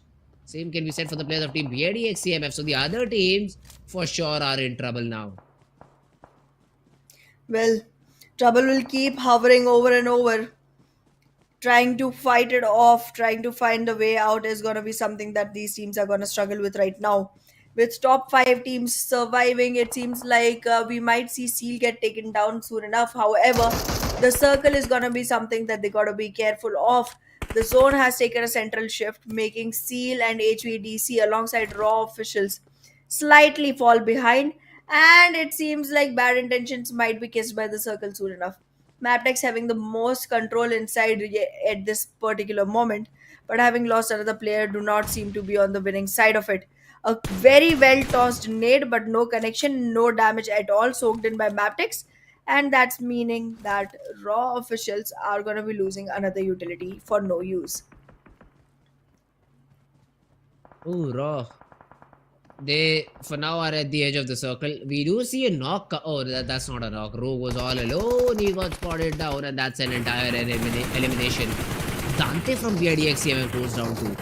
Seal is doing a lot of damage, huh? They definitely are proving to be a team to worry about. But finally, Kirito gets taken down. Soulless is in a lot of trouble because the smoke just fades off, and Knight gets a little bit lucky too at the same time. So he gets the frag, gets the job done, and BITX CMF in top 3 will now have to maybe fight against Raw Esports. And suddenly I remember that I predicted Raw first, but took Exactly. Nice guys for some reason. Exactly. I feel a little bit sad now. Yep, that's what I said, that you are going to be regretting your decision considering the way the things are going. But yeah, congratulations. This is the second time you've done this to yourself. Once with VITX, this time you were careful enough not to do that, but with Raw as well, you did the same thing. However, let's see how this goes, because as of now, BITX still has 3 players surviving. I don't have any hope with them, but they have players. That's definitely something. The zone though. Exactly. The zone, the hope, the skill, everything is falling out of BITX's way as of now. But yeah, Mabetex is gonna have a great entry into the zone. All they need to do is survive. They can definitely come into top 2. And then against the fight against BITX, if Raw officials loses any players, Mabetex can capitalize. There's still hope. There's hope for Raw officials. There's hope for Mabetex Esports. Yeah, and BIT will now be like crazily taken down by both these players. But Raw, they first of all fight with Desert. He was trying to sneak his way inside the zone, which he successfully did. But now has been taken down on the ground. The revival is also not looking very imminent. Plus, even BITX CMF lose a player. Now, how does that happen? It's all out to Dante and 90 degree to do something about the situation. 90 degree just uses his vehicle, moves inside the circle, but now getting paged in from multiple different directions. Malik though has to be really careful, goes around the corner, goes around the drop, and is able to finally get that frag confirmation too. And means Mabetex is out of the game, and suddenly BITX CMF are in trouble. I could have gotten that second prediction correct, but for some reason I put my trust in DEADEYES guys, and Raw Esports, I'm sorry, will just prove me wrong and get the chicken dinner for themselves. In a 1v3, a very difficult scenario for Dante. They will fall, and Raw Esports will get the chicken dinner.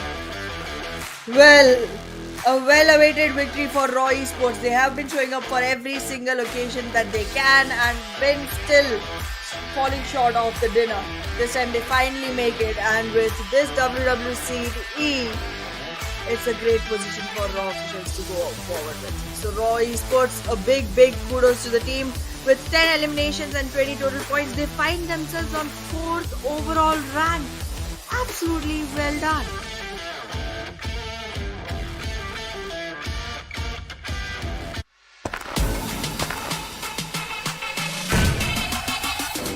Make it clap.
Hello and welcome back everyone again into PMPL South Asia Fall Season 2023. I'm your host Anna and with me on desk is Fritz. This keeps happening to you, doesn't it, buddy? You keep picking a team, then you switch around, and the one you switch around to loses everything, and the one you were actually rooting for wins it. But This you time don't I get the went- prediction right. This time I went with the form. I thought that DEADEYES guys are having a good day. They're having a good tournament run. Let's just go with them. Raw Esports, I mean, the circle and the stats were saying Raw might have a good opportunity because they had no fights around them. So that's what I focus on. I focus on a team that can really survive. But then I thought these guys could be also taken far away from a squad or from a compound from up top because they're around the grassy area.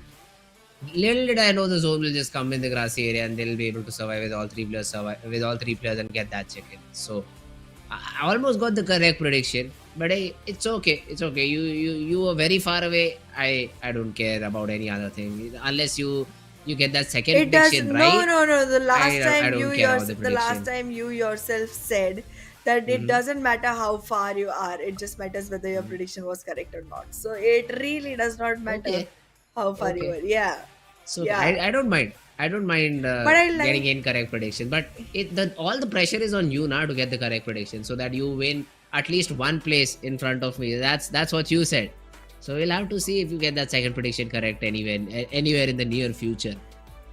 Oh, we'll see. We'll see soon enough, Fritz. In the meanwhile, though, looking at the elimination numbers, it seems like Sky is going to be the MVP for the day with 1021 damage. Mm-hmm.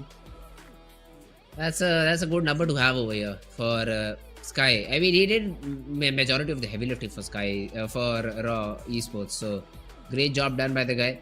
Jiggle with 2 eliminations to his name. Overall 8 between these two players, and they got 10. That's not a bad number. Mabetex as well, man. With just 2 players, they survived for a very long period of time, and they were able to get good frags. So not a bad game at all for Mabetex Esports too.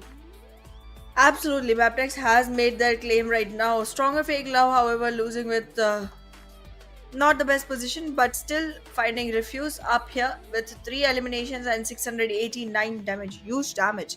I mean, we're seeing almost 700 plus damage onto Jiggle. It's literally close to 800 with only 2 frags, but then Leo has 5 frags and it's tiny damage that Leo has been able to secure. Yeah, well, these days I'd say statistics do not really matter except for eliminations and damage. I'd say assists. Who counts assists? What's the purpose of it? Plus healing.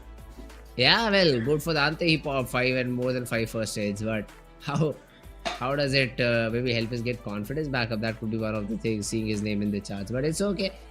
This is the match summary. This is how the entire game went.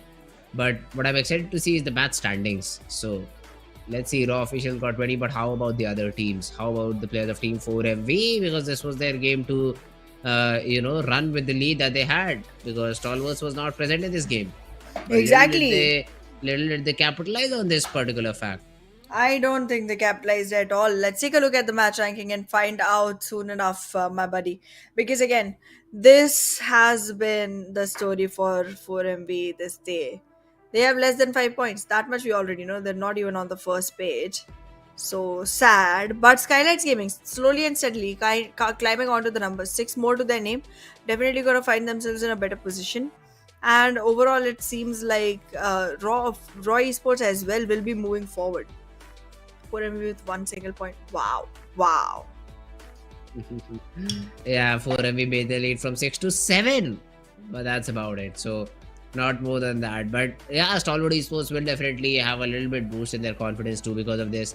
And now them playing the next game of Erangel will definitely make it interesting to see who comes out on top. So this time around it will be Group C who will be sitting it out.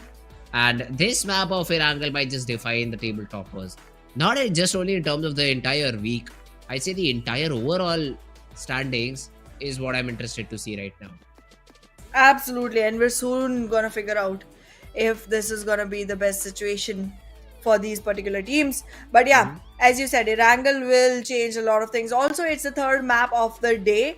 So after this, most teams will have played at least 2 matches for the day.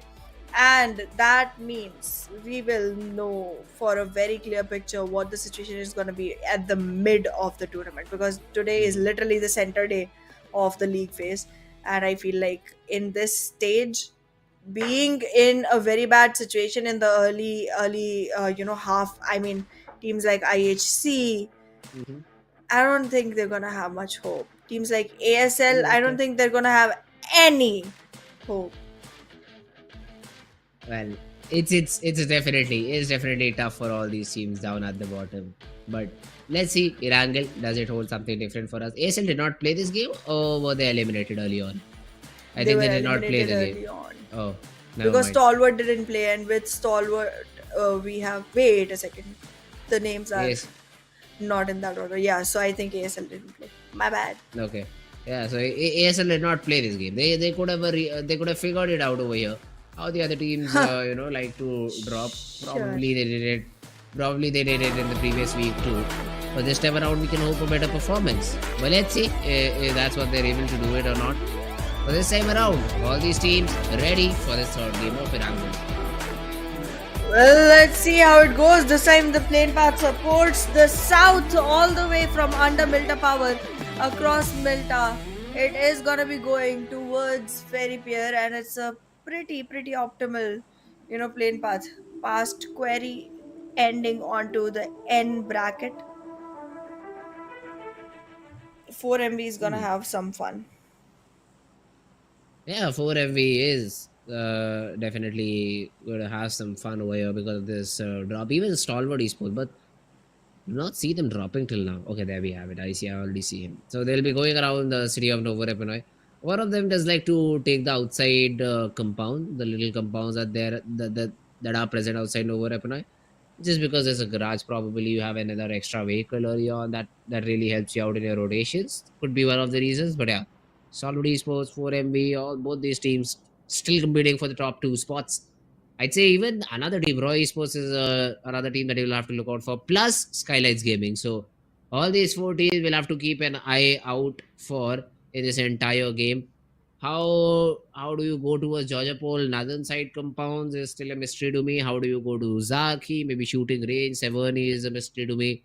But I think all these teams would like to drop somewhere around maybe School Gatka, take some vehicle, and then rotate their way all the way up north because the zone has gone that way too. Well, the zone definitely has not supported the southern teams. It is going to be going slightly towards the north, having most of the central region in safe zone. Gonna have even half of Yasnaya Polyana in it. So good situation for most teams. There's still gonna be rotations that are required from 4MV, from Stalwart Esports, from DRS, Venom, Also, I guess even JMEX and Seal will require to move into the circle eventually. But yeah, nothing is too far off. No camping is gonna happen, so it's gonna be an easy peasy situation for most teams to make it into the first circle, unless unless the northern region gets completely ignored.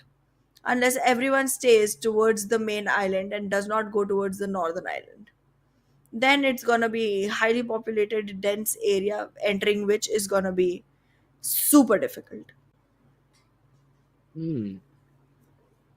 Well, early few fights did happen, and as you pointed out, I think IHC lost a player. SKYLIGHTZ have got 1 point. Another good start for SKYLIGHTZ Gaming. NBeSports though, would like to see where did they drop, because I think one of the players is outside the zone because of the yellow marker that there is. So that's something I'd like to see. But HVDC for now, yeah, as usual, poaching key, no problem whatsoever. Nobody comes over here to contest them, so they just enjoy free loot that the city has to offer. No problems. So yeah, all these teams are looking good for now. Well, considering that currently it seems to be a smooth sailing situation, we will have more teams towards the next circles, and that means there will be a more chaotic second half for the game. But yeah, as of now, it seems like even Stalwart is not aggravating a fight, not forcing a battle with 4MV just yet. They have realized they're close enough to topple them, so don't want to take any risks by losing players Mhm. just early on. And they also know that 4MV themselves are running on a bad start, so Stalwart does not have to become a hurdle just yet, because 4MV is going to be able to dig their graves on their own and then bury themselves inside it all by themselves. So that's the status of 4MV right now. But yeah, in the meanwhile, Seal definitely has sent the scout out. Soon enough, the information will be collected. They will be moving into the circle. We all know how King of Spades likes to move. They do send Faisal ahead in the beginning itself, trying to scope out the area. But this time, they are trying to stick to Georgia Pole for a little bit longer and haven't sent Faisal out yet. Yep, 4 MB though, they will have quite a good amount of time to rotate inside the zone, but they're probably happy with what they've got, and they've already started with their rotation. So that's a good thing. Early rotation will definitely give you a good spot, and that's a really cool Dacia. The hood just came back up. I don't know if that's a skin or just the default vehicle, but I really liked it. Well, absolutely. It's pretty, and it very much reflects the colors of IHC. So we'll see if IHC acquires themselves one. But yeah, as of now, talking about the circle itself, it seems like the teams have not even started to rotate yet. It's the first circle, I get it, but I think it's been more than enough time to be able to acquire the loot you want, and one should start moving in towards the circle. Why challenge the blue at all? Like, you're losing your medical kits for no reason. That's what I feel. Do you agree? I mean, kinda, because right now IHC, it's you can go for the early rotation, but then the problem is the loot you have. So considering you, as soon as you get in inside the zone, if you have to face a fight, do you have enough utility or gear to win that fight out? This is what I thought when I used to play these competitive games. So if the answer is no blatantly, you just take more time to loot, and then it's only the first circle wouldn't do a lot of damage onto you. But you need to be ready for the battles that are upcoming. So it is better to loot first and then rotate, rather than rotating early on and hoping to find some good loot inside the circle. So I always support good loot. Then, but right now, if you look at this, only 2 minutes, and then these circles are very quick as compared to the normal games of Erangel that we usually face in the competitive games. So that thing taken into consideration, you also need to focus on rotations. So it's all on the team, man. How do they feel themselves? Are they confident enough to get inside the zone with less loot, be able to eliminate an entire team? It's all about the team and the players to figure it out. Well, let's see if the players are going to be figuring out the right thing at the right time, because currently the team we see on the boards definitely seems to be one of those who hasn't been able to do so. In this game, one last time, I'm going to see if ASL can change things, because after this, I am giving up. I'm giving up on even hoping that they can do anything for this particular tournament. But yeah, with that early domination for SKYLIGHTZ Gaming, it seems like they might be having a great run to their hands. And even their position seems to be pretty great. I mean, Yasnaya Polera, great position to be at. Soon enough, the circle will shrink in, and we will see if the circle supports Yasnaya Polera going forward or not. But as of now, they're in a great positioning. Leo, though, right now, look at this. Nova has a good angle out of the players of team JMEX. Did throw in a few shots, probably warning shots, just forcing the players of team JMEX to not come into this particular direction. So they just will be holding their ground right now. And yeah, man, Leo Esports, they have taken very early control of Georgia Pole Hill. This usually backfires on you. So if you take Georgia Pole Hill in the first few zones, you tend to get pinched in from multiple different angles into multiple different fights. Unless you're very comfortable with this hold, if you're very comfortable with holding this spot, that only then is it a good decision to take that early control of the Georgia Pole Hill. But let's see if they are good enough to do so or not. Well, we'll figure out soon enough if Georgia Pole is gonna be one of the hot spots. But yeah, in the meanwhile, T2K has been able to relocate themselves all the way from Siverny going to a shooting range. This team is generally very quick to rotate and very unsuspected while rotating. But then this team also is very bad at actually closing a game. They do survive, they do get some early eliminations, but only a few generally. Not a very huge number, not a very impressive number, but then they never close the game. This time the circle will move in towards the east, and it is looking like Yasnaya Polena is still gonna be in there. Gaming is gonna have a good enough position, and this might be the game where DEADEYES guys also get to make a conversion. Uh-huh. There is guys though. I mean, the circle is really, really small. I thought this was the second circle, but it has shrinked in quite a bit. And now the confusion comes because you need to figure out where do you want to land for the final few circles. Is it the shooting range island or is it the main island? Now this is a question that we did see the teams had to make earlier in what I think day number 1 of this week, where we did see a zone that literally ended around water itself. So, do we see a similar zone? Do we see a similar game? That is my question over here. Rambo has a scar in his hand, is just trying to rotate away though the players of Team DRS, and D Venom wouldn't have a shot at taking any of these duels against the players of Team DRS. Exactly. Team DRS will be moving in soon enough, scoping the area. There is definitely a lot of information that rules could have acquired here, but did not. And now D Venom, unaware of the fact that in very close proximity they also find IWO, and that's something that they should be careful of. In the meanwhile, SKYLIGHTZ Gaming approaches them as well. Yeah, SKYLIGHTZ. Let's see, SKYLIGHTZ. How do they want to maybe take this fight, or maybe are they just trying for a rotation over here? DRS, or little do they know they're running into the players of Team D Venom.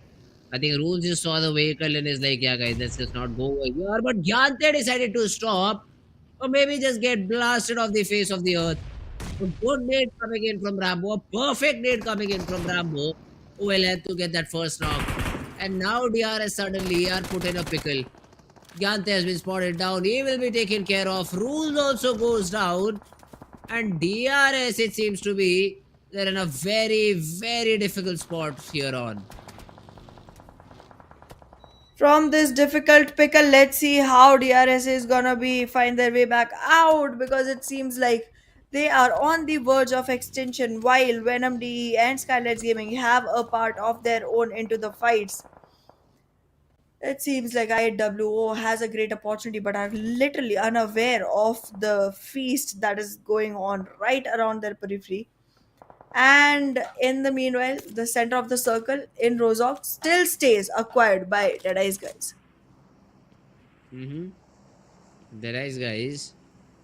Let's see though. I mean, they do have the center, but the previous time around, they also had the circle, but were not able to convert on it because they just got third party so many times that they were not able to take the fights properly, or I'd say they were not given time to reset, is what happened with them.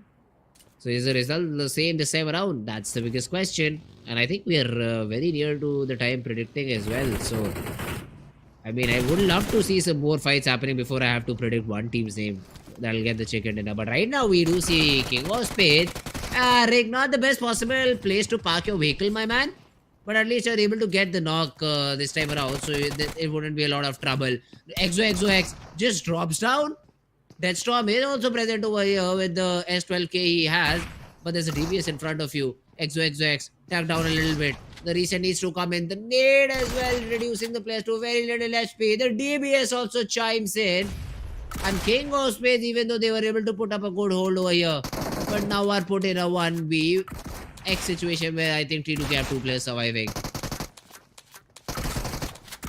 Well, the survival rate is definitely not looking good enough, and right now, with that last few shots, King of Spades will get taken down, with T2K still managing to move forward. However, JMEX in the meanwhile taking a fight with IAW and staying on the top part of it. The upper hand stays with JMEX, but it seems like the moment this fight is done, a third party invitation will be taken on to DEADEYES, guys, and they will be able to acquire the best of it. However, in the meanwhile, SKYLIGHTZ Gaming with all fours on board alive is moving in closer and closer to T2K while they fight with IHC. Oh, that's a good nade, but Turulov does not fall. And his counter nade, oh, I thought it was good enough, but Alex will put in another one, and Rick goes down. Turulov left with very little HP. Rick will burn to the molly as well. Instant elimination achieved by the players of Team IHC, and it's all down to this last guy. How much can Turulov do? Has already given his information away. The footsteps have been heard by the players of Team IHC, and the nade from Demo will just take him down. T2K out and about. Well, with T2K getting taken down, there's also some damage that is being dealt onto HVDC. Now, this one puts better numbers on board for MV, but considering that the circle is also chasing them, it's a question of whether or not Baron and Apex will survive. They have lost one player in the meanwhile, and that's not the best situation. But well, moving forward from here, SKYLIGHTZ Gaming and IHC are gonna be able to settle this whole situation soon enough. Skylight, they were trying to come in for the third party, but Mr. Burrow from behind just got third partied himself. So now Skylight need to maybe get their focus back on to getting that revival on Mr. Burrow, which won't happen. Fearless gets a little bit lucky. Through a few shots, they just connect onto this player, and SKYLIGHTZ Gaming have lost one. Suddenly, a fight that was supposed to be a 4v2 to take this compound out has converted into a 3v2 battle, which now you would not like to take, considering you're not even in the zone. The zone has gone all the way towards the Rozhok Water City. Not even Water City, not even the main Rozhok City, somewhere in between. But all this will help the players of Team DE Venom. Look at the area that is completely free in front of them. Well, this area does call for an easy invitation. There is gonna be a lot of control that can be acquired from here.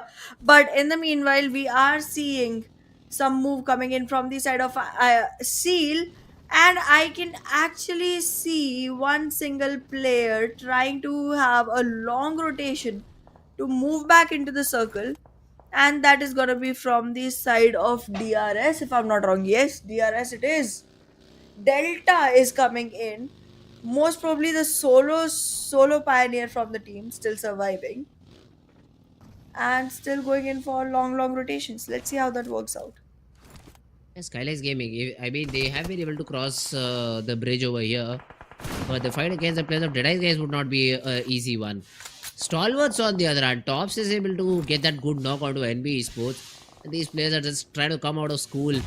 Just got their education, wanted to eliminate Stalwart Esports, have been stopped in their tracks for a little bit, but Akash with that nade has been able to take down one of the Stalwart players. Mondo pinned down, shots being taken onto him. IC is the one in front of him, and the damage has been dealt onto Mondo. IC stood up, gets the knock, and has been able to put the players of Team NBeSports all the way down to 2. Just make it 1 as Sekojin also falls in the process. Stalwart Esports now being one of the 12 teams surviving and being one of the very few that has all 4 online. Loses Tops though. Revival will be possible, but needs to be done soon enough before Venom DE climbs onto the occasion. 4MV unknowingly will support the cause and make sure that Venom DE has damage to be dealt on. Yeah, Stalwart Esports, they'll get that player back up. They know that they have the edge of the zone that they're comfortable with. Venom, on the other hand, are getting third partied as well. 4MV were the ones to get that knock. Nirze is trying to confirm that frag to his name. Allah has not been able to do so, but still throwing in some shots, spraying the players out, making them uncomfortable in the spot is what he's doing right now. Venom DE though will be able to get the revival and move forward in the game. This revival will definitely put Venom DE in a good enough position to be able to continue. But continuation is not the only thing you need. Survival for the fittest, survival for the longest is what is required. Stalwart Esports, however, unable to deal with the retaliation coming in from the side of Venom DE, and Venom DE in a situation where even after dealing that much damage are so far away to actually go ahead and capitalize on the situation by confirming those elimination points. It's just not a good enough situation for either team. Just losing bullets, just losing medicals, not being in a very winnable situation. 4MV though close enough to actually close Venom DE down, but with only 3 players not trying to invest the way they used to before. However, this time the frag points have increased. They have 4 online, and that's the maximum that you can have at this point of time. But yeah, going forward, it can change, and the more it changes, the better it will be for 4MV because Stalwart is closing it. Yeah, Stalwart is definitely closing in a little bit. But right now, look at this. Seal, on the other hand, third party is the players of Team 4MV as they try to get inside the compound. Now, the shots have landed. The nades are also landing slowly and steadily, but this is not a good one. The push comes in. 4MV, they're out of the game. Just in a blink of an eye, everyone just gets completely eliminated. 4MV, this elimination is definitely gonna be heavy for the team. Surviving through. Oh, one player still survives. Yup, it's one player, but I don't think it's gonna be a long enough survival. It doesn't seem like there's much that can happen for the side of 4MV right now. But now it can. The third party onto Scooby has definitely put Seal in a tough spot. ASL is the one who just got that knock. Oh, Baron though will be subjected to a nade and Fearless will be able to shut him down. Now Scooby will get that revival and Seal will continue as a squad of 2. Well, now Stalwart Esports already covering up for the one extra point that 4MV was able to acquire in the last game, and also closing in on the lead by one more point. They have 2 extras here, and if they're able to get at least 12 points this match, they will equalize the scores of 4MV in the overall leaderboard, and anything after that just puts them to be on the top position this time. Let's see how Stalwart is going to be dealing with this, how carefully they're going to be walking into it, because so far it seems like IC is aggressing for no reason, way too far ahead of the team, and same can be said about Nirzid.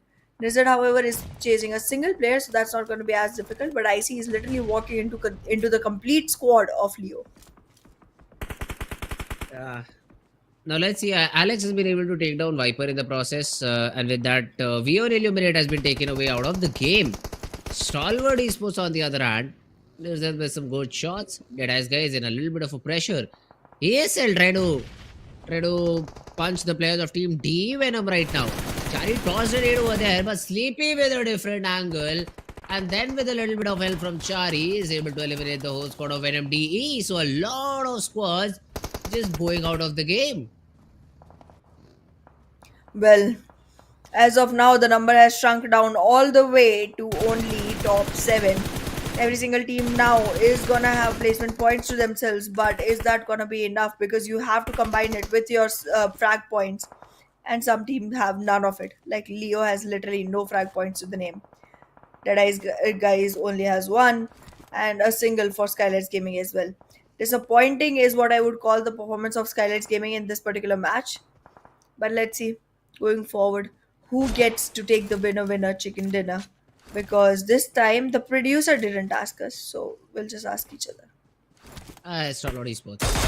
They really have a command on this game, and for them to move from here on, it will take a lot of third parties, I'd say.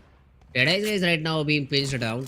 I mean, 20 seconds is what they have to get inside the zone, which is going to be easy considering DEADEYES guys were already being split upon by the other players too. IHC has also a couple of players who are inside the zone and ready to take down the players of DEADEYES guys. So this is not going to be an easy rotation at all. But meanwhile, action gets taken down. ASL, this team is relentless right now. They are hoping for a comeback in this game. Well, we'll find out if the comeback is going to be possible because ASL, I have already said, has the last exact chance to go ahead and make me believe that they can actually do something. Because I'm going to be super reluctant not to that. But well, as of now, DEADEYES guys being one that gets taken down with a disappointing fight to their face. Leo survives with all four. So does Stalwart. So does ASL. Numbers look great for Stalwart right now.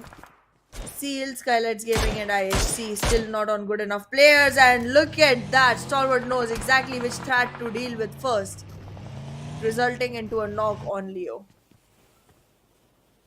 Good knock, but won't be able to do much about it. IC is still inside the zone, so that's one thing that the players of Stalwarts have going for themselves. So IC could really lay a layer of smoke down and invite the remaining players of Team Stalwarts onto him to get inside the zone. And that's, I think, exactly what the players of Stalwarts will do slowly and steadily. But yeah, this now ASL, they really look in a good spot. They have that ridge available for them. Erangel is trying to be just completely taken away. Stalwart trying to retaliate back. Tops drawing attention away from the remaining two players of Team Stalwart Esports so that they're able to rotate inside the zone. Although ASL Sleepy comes in with a different angle. The shots they do land and Stalwarts are stuck in a very difficult spot now. Well, Stalwart unable to actually come back out of it, but still in a position where they can, try to hold off slightly because with all four players alive, it is definitely looking like the revival can happen. But then again, Tops, will he be able to conceal his own position while he tries to go ahead and make sure that his players have enough support? ASL in the meanwhile trying to indulge in a fight, but then again, not giving enough promise just yet. Seal being the one they prey upon, trying to retaliate at the same time. But look at that, Stalwart again with that players. Those are just some random shots thrown in by the players of Team Leo. As soon as they see smokes, they just toss some shots and action has been taken down because of it. IC is still very close by, spotted down, but IC needs to make sure it does not fall over here. Slipknot knows that there's a player nearby. Noah throws in some more shots and is able to take down Nirzet. Stalwart down to just two, and a team which I thought might just be able to grab the chicken is just being picked apart one by one. Well, getting taken down one after the other, it's not your own fault, Stalwart. It's because it's took your name. I am really, apologetic on behalf of my co-caster. But yeah, Leo and ASL. Leo has shown us that they can acquire chickens. They've done it once. They've done it yesterday itself, actually. And they've done it in a very mind-blowing fashion because it was absolutely not one of the most flashiest games. It was definitely one well thought and well strategized one. So let's see if they can replicate history. Because right now Stalwart does not have any shots to begin with. Because look at the positioning. Both the players are outside the circle. Both the players are way far away from each other. And no compounds to hide into. So they are literally going to be having to rotate in the open.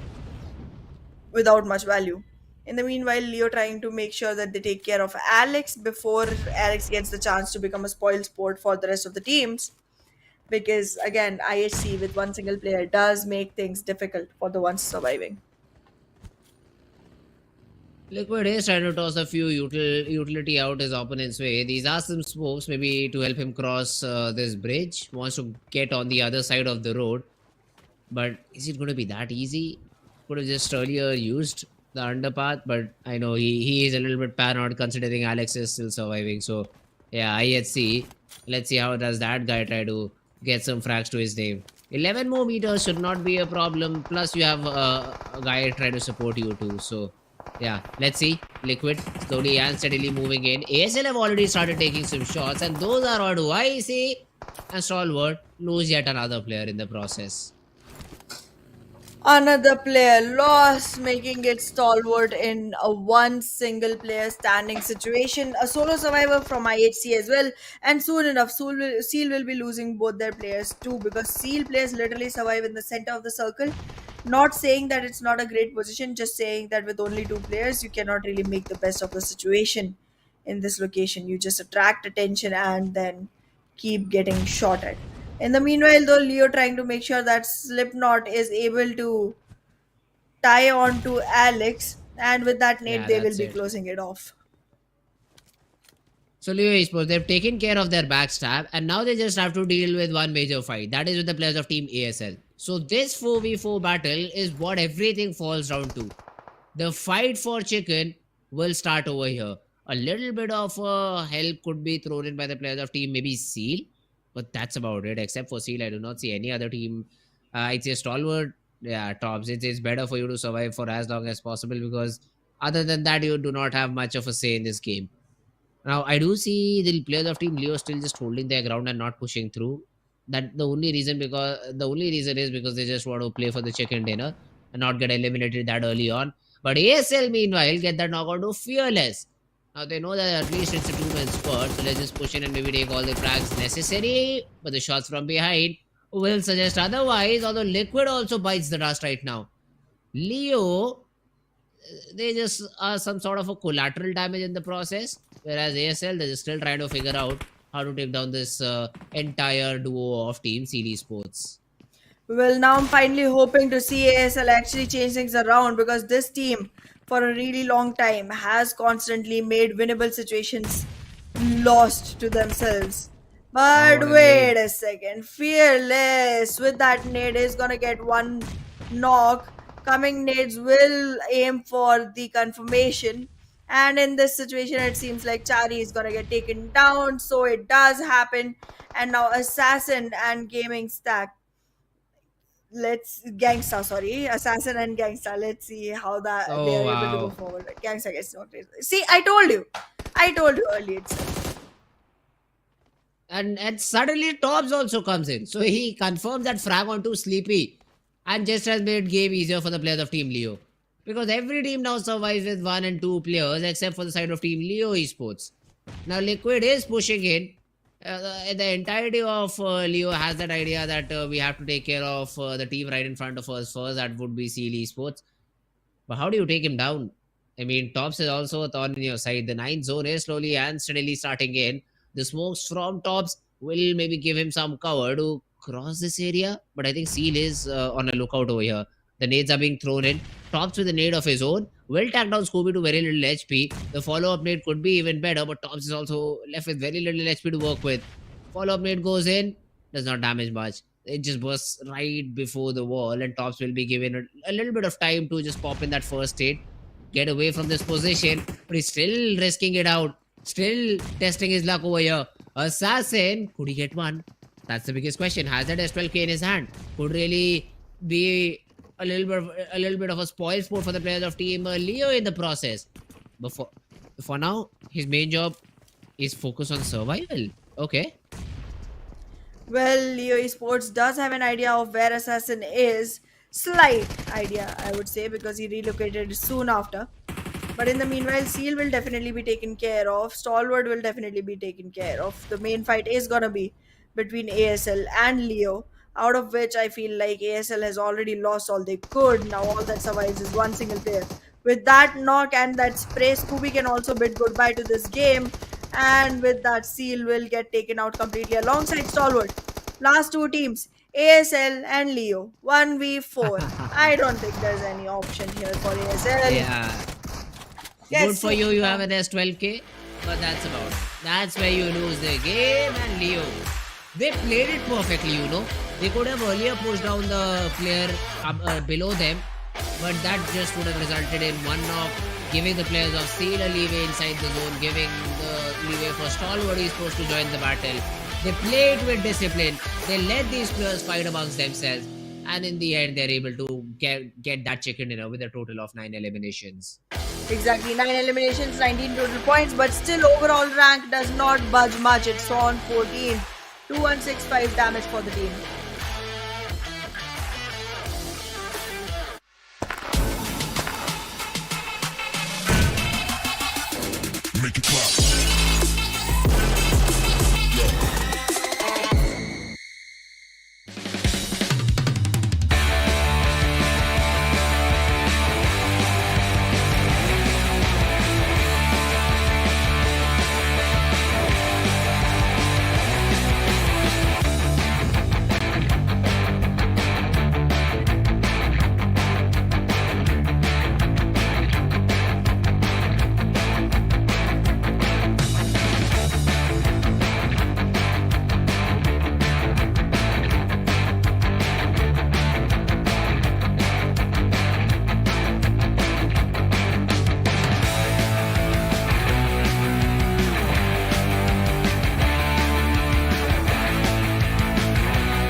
and welcome back everyone to PMPL South Asia Fall Season 2023. I'm your host Anna, and with me on desk is Fritz.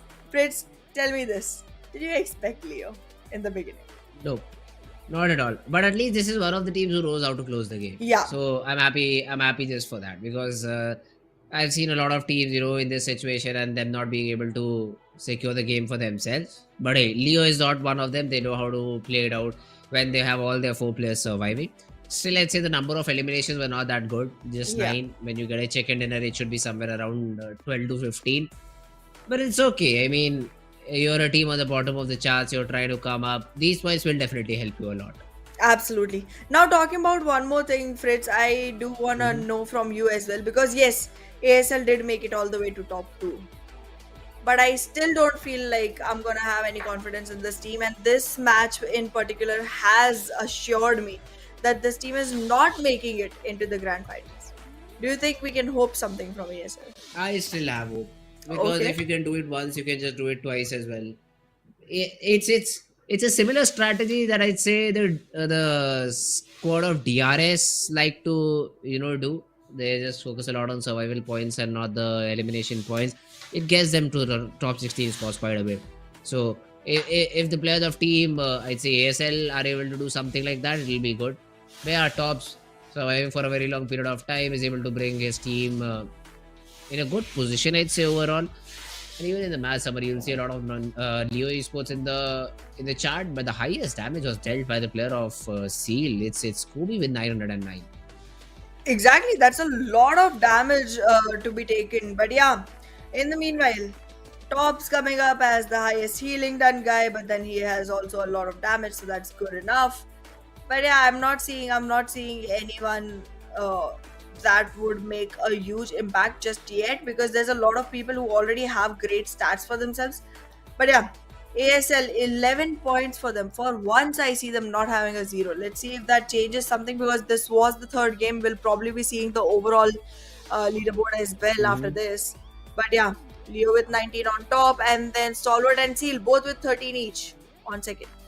Yeah, that's a good thing, because 4MB had that 7-point lead, which has now vanished. Now it's a 1-point lead for the players of team Stalwart Esports. So this is a really, really good game for Stalwarts. So even though they ended up second on the standings, it's better than what 4MB had. But this time around, would like to see the weak standings too, because that's where I'm interested. HVDC is not having a good day, and the lead between HVDC and Stalwarts was not all that much. So do we see Stalwarts already out on top? Or do we still have to wait for the entire standings? That's what I want to know right now. Absolutely. But well, what our viewers want to know is when the fun TDM match will start. And well, for you, the news is soon enough. Soon enough, guys. TDM is about to start right after this, because the first match that we will have now is going to be the TDM. And after that, we have a couple of Miramars, longer maps, but then again, something very strategic, something with a lot of bolt action, which you enjoy particularly a lot, Fritz.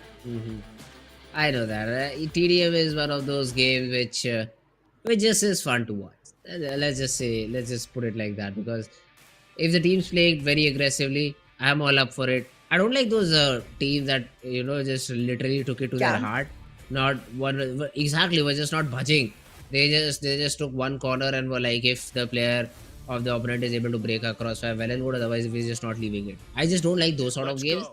And I hope we do not see something like that happening over here. But yeah, DRS versus Raw Esports, let's see. Seems to be a fun game. Well, Raw Esports already opening up with the first track to the name. Today hasn't been a day that goes in the flow for DRS. But Raw Esports has acquired themselves a chicken today and are looking good.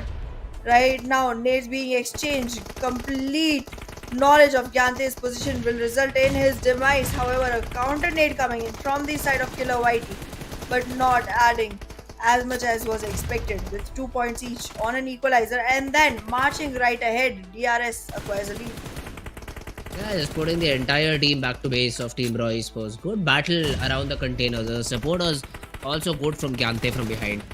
But now suddenly Delta has a position which Raw Esports does not even have information about. And even Jiggle was dropped to very little HP. One more body shot could have done that. But DRS around him, they're able to get quite a few frags. And got their tally all the way up to 7. Well, this tally is not only putting them to 7 but also putting them to a lead.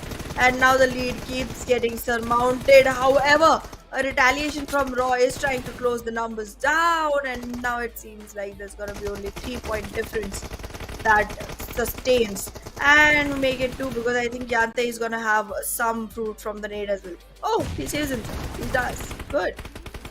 Yeah, but Praveen just closes in the distance. A little bit of over-aggression coming in from DRS, which will cost them their lead. So the equalizer has already been gained by the players of Team Raw. But good shots from Killer to once again establish that dominance overall. Let's see for how long can DRS continue this winning run. Well, we'll find out soon enough, because already at 11, DRS does find themselves in 2-point advantage. But you do have to get all the way to 40, and we've seen 2 huge comebacks happen. Is this going to be one of those days where Raw just goes ahead and shakes things up or not is a question. However, I'm loving the fact that it's going so aggressive and so, determined and focused towards the gunfights than actually trying to just camp around and wait for the people to pressure. Yeah, but DRS has already, got themselves a lead, lost it out, so they could be the team going a little bit passive, considering that they would love to win this one out. Now, Killer has spotted down Malik, who is trying to take some shots out of one of his teammates, but none of these players have been able to just outperform anyone. Raw, for the very first time, I've seen them in the lead after that first frag, and now suddenly, Raw Esports seem to have the control of the entire game. Well, with that control, they are trying to capitalize on the lead point with one single advantage in their favor. How long can they carry forward is going to be a question. A perfect nade comes in, but no damage is dealt, and that results in Raw Esports finally acquiring another equalizer against DRS. With that frag, things are going to change. Raw officials acquiring 1 extra point, and now Killer Whitey being the next prey.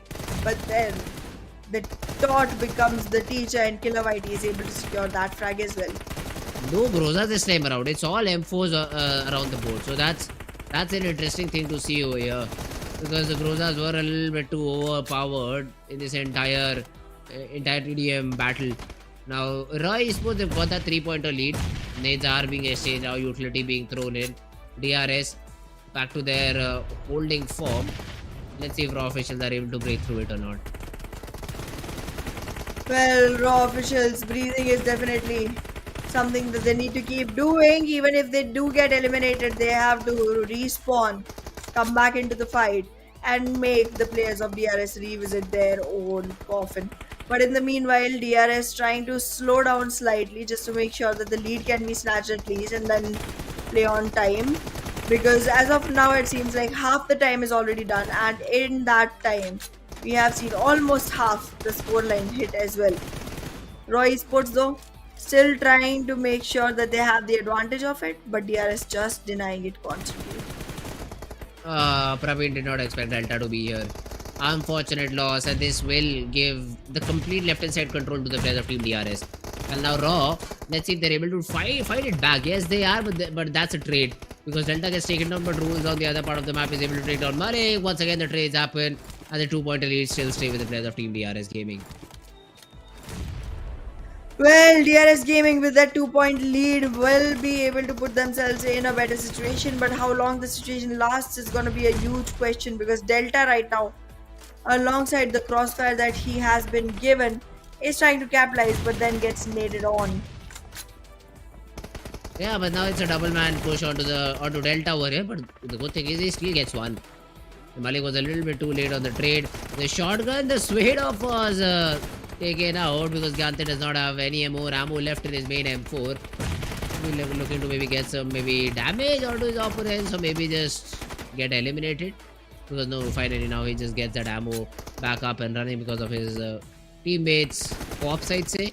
But yeah, still with that 2-point lead, it's looking good. Praveen pinned down to one single concrete area, dodges out the nade brilliantly, but the HP reset that he was so patiently waiting for never comes in, and he also gets taken down. DRS meanwhile find that frag onto Sky 2. But suddenly Raw from Jiggle from Raw finds 2 back and reduces the lead to just 1 point. Well, The lead will get equalized and Roy Esports finally on the same number as DRS Gaming. 7 more to go for each. Roy officials capitalizing on the number has reached already 36. 4 more points to go. 4 eliminations to determine victory for Raw officials against DRS. Can they do it? Make it 3. Oh, that's a nade frag. That's a very important nade frag because now DRS, they're completely reset. They need to somehow find these 4 frags simultaneously. Delta all out in the open on the verge of just getting eliminated. So Vice for now. The push is happening though. Delta did not get the HP reset till now. Although he still is able to get that frag. Gyante on the other hand gets traded out. So Roy Sports 38. 2 more frags to their name. Delta once again super low on HP gets taken down. The trades are there but not enough because DRS Gaming might just face a defeat over here. Absolutely, Raw officials with just one last frag remaining for them to close this off are looking good enough with the 4-point lead that they have. Make it 3, but still not bad enough. And there it is. The nade, yep. Gyante got naded, and that resulted into the victory of Raw Esports. Good job done by the side of Team Raw Esports. I mean, they just played it out perfectly. At the end, they were able to gather those 3 frags very quickly, and after that, the pressure was completely on DRS. They did go back to their, very little, I'd say, 4-man formation all the way down to spawn. But then the nades did their job. The final nade did its job and is able to get the victory for Raw Esports. So, good job by the players of Raw. Yep, they have eliminated DRS from the TDM. Yeah. Both these teams were playing their first match, and in this, the victory will be for Raw officials, who are going to be moving forward into round 3. And let's take a look at the brackets to get a better picture of who they're going to be playing against next and how much chance they have of entering into semifinals. So, if you look at this, now the next game will be between STFL and NBeSports. So, that's a game I'd like to see. But yeah, Venom D versus Raw Esports, this will be a close one. But I'd still say Venom D would be the favorites in this game. Yep. There's very little chance of actually seeing Raw Esports win this one. But yeah, they did perform great for the day and they've done their part. However, having their name twice on the board, it is going to be one more shot for the team to actually go ahead and acquire another victory. This time on another map because Miramar is online, guys. Yeah, Miramar is definitely on the line over here. That were a couple of Miramars, so it'll be fun. This will definitely be fun. Although first game of Miramar would be sat out by the players of Group B, and the second one, the Group A team, they're not going to play it out. So Group A and B are the ones who'll have to just make the most out of that last remaining map of the day. But the other team should be well and fine. Except for them, the other team will be playing both these games. Best possible results is what we expect. Stalwart Esports, overall, according to my calculations, have already toppled out 4 MV and they're leading in the entire week. My predictions are going correct. I'm happy. Okay. So far it seems so. We'll find out how it goes forward. But yeah, as of now, 4MB getting toppled on the overall leaderboard. We'll soon see what their situations look like because this time we did not get the league overall leaderboard just yet, but we will hopefully get it at the end of the day for sure. But yeah, all the way from La Cabrera, all the way from north of the map, the plane path is going in towards hopefully the central south. Yeah, almost the central south. Eastern areas are not going to be favored much. All the way Puerto Perecio, Impala, Al-Azhar, Tierra Bronca, Torre Amuda and Campo Militar are going to be pretty difficult to go to. You can still glide slightly towards Cruz del Valle, Junkyard, but yeah, that's that slight glide that you would have to take. But I think teams are going to be happy with this. There's very few that go all the way to Campo Militar, and they are still going to go there no matter what. But the rest of them should have a happy time. Let's see. King of Spades have already dropped, so I do already see Mamba towards Ruins and the remaining players to La Cabrera. That's a weird split. Usually I did see them going towards Ruins, but the split was somewhere near El Pozo. But this time taking the city of La Cabrera. Now that's I'd say adjustment based on the analysis probably that their coach has done, and let's see if it gives them a little bit of an advantage or not. Well, we'll soon find out. Soon find out. King of Spades in two different splits. One towards La Cabrera, one towards Ruins, and the rest of the team of Leo is gonna be in El Pozo. Look at the circle, Fritz. Look at the circle. Yeah, it's a very weird circle. Plus, Mabetex would be happy, considering that is their drop location. Torre Yep. Humada is where they usually drop. Now, if you want, you can also explore Oasis. But do we call this a circle? Because it's not completely closed. I cannot see the closing end. So, Yeah, this is a really weird circle that has formed over here. it's instead just a sector of the circle. But yeah, we do have much lesser area in this circle than you generally would if the complete circle was on the map. And I guess even in the parts that do show up here, there's a lot that is inaccessible or is too redundant to go to. Like if you Hmm. look at block D, nobody would want to go all the way up there near the slight little water body. Nobody ever goes there. There's regions near Junkyard which are going to be probably empty. All the area between Cruz del Valle and El Azhar is going to be empty. So this is going to be highly densely populated area, and all that means is chaos. I'm in for chaos. Yeah, but look at this. The drops that has been taken away from these teams, they are very weird. Now, earlier I used to see King of Spades dropping towards the southern part of the map. This southern part of the map that I say Los Higos. I don't know even Jack's the position that Jack's in. I don't even know the name of it. But what are these drops from BID? They are so passive, but now are so difficult to rotate through. How do you even get inside the zone? Well, it's going to be slightly difficult for most teams. T2K, however, is not going to be one of them. T2K will soon find their way inside the zone, but the rest of the teams are going to have slightly harder time.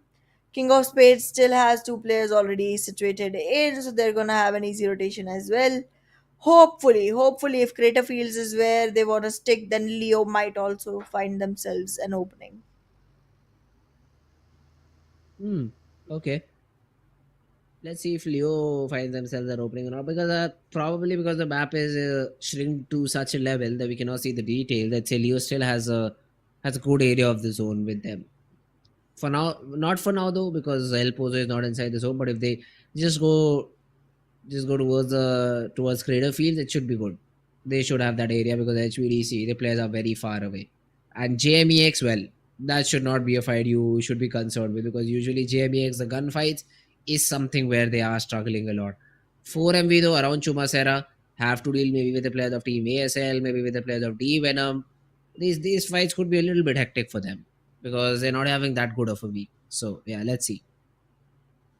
Well, not having a good week is different, and then continuing on it and not having consecutive good days either is going to definitely cost you a lot, considering we have only 3 weeks in league stage, and that is all you get to do before you qualify for the finals.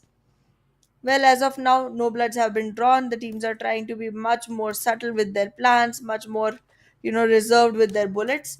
And it's not something I would really complain about, considering the kind of position most teams are in.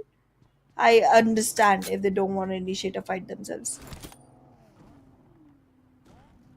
Ah, okay. Right now, HVDC, they are in that throwable battle with the players of Team JVX.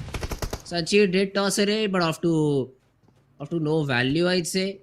But then his frag will be confirmed because there was a little bit of a help from the teammate that he has. And now JVX are constricted to a single compound. Look at that. There's another HVDC player on top of a hill just behind JVX. Is JVX done for, Ahana? Most probably, yes. Most probably, yes. HVDC marching on to them. Already utility being used by Sanchir as well. JMEX not looking any positive currently. and soon to be in a non-positive, non-negative score line walking out of the lobby that is going to be on a 0. In the meanwhile, though, DRS and HVDC both have acquired their frags at some point or the other, making Oh, it wait a 1 point second. each. But wait, that wasn't expected. Yeah, Galzane just flanked the flanker. So there will be a little bit of a help inside this compound, but that nade knock will again hurt the players of Team JMEX. The push comes in, Sanchir gets another knock, and it's all down to Galzane now for JMEX to maybe survive for the survival points. What has just happened to all these teams? Especially JMEX. I do not even remember a single game where they were comfortable after stage number 2 or stage number 3. So this time around, stage number 1 is where they lose all their battles. Well, losing the battles is definitely something that our teams have to be very careful of.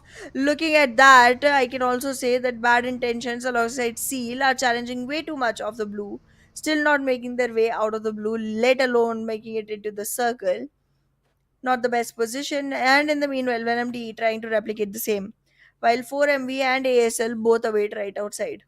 These doors are not gonna close down in mercy. These doors are gonna deal revenge constantly. And that is the reason knocking the right entry point is gonna cost stronger fake love quite a bit of points going forward, considering 4MV is hungry. Yeah, 4MV definitely is not just hungry, I'd say angry as well. So, hungry would be the right term because they've not been getting some good points for themselves, and that has been a big problem this entire week. So, they should be angry with them too. So, getting those frags is definitely going to be their priority. DRS though, they've got one frag in all the action that has happened in the near future, in the near past, I'd say, and for now have a better position as compared to the players of Team Stalwarts. But I think so they're just focusing on the zone. As soon as the zone closes in, which is again gone all the way east, now the rotations will come in and DRS will find themselves in a good spot after that. Absolutely, DRS might find themselves in a good enough position, but now the East zone is something that is going to favor them highly. And considering that nobody went East when the circle was cut out, it's gonna make it very hard for teams to actually do that. Now, Seal, if they use their vehicles right and are able to make it back into the circle by some grace, might have a great position on Tierra Bronca. But other than that, it doesn't seem like there's gonna be enough opportunities for bad intention. I still see stronger fake love being able to make it into the circle. The rest of the teams, however, are gonna have difficulty trying to do the same. But as of now, the gatekeep position of DRS looks optimal for the number of frags they want to acquire.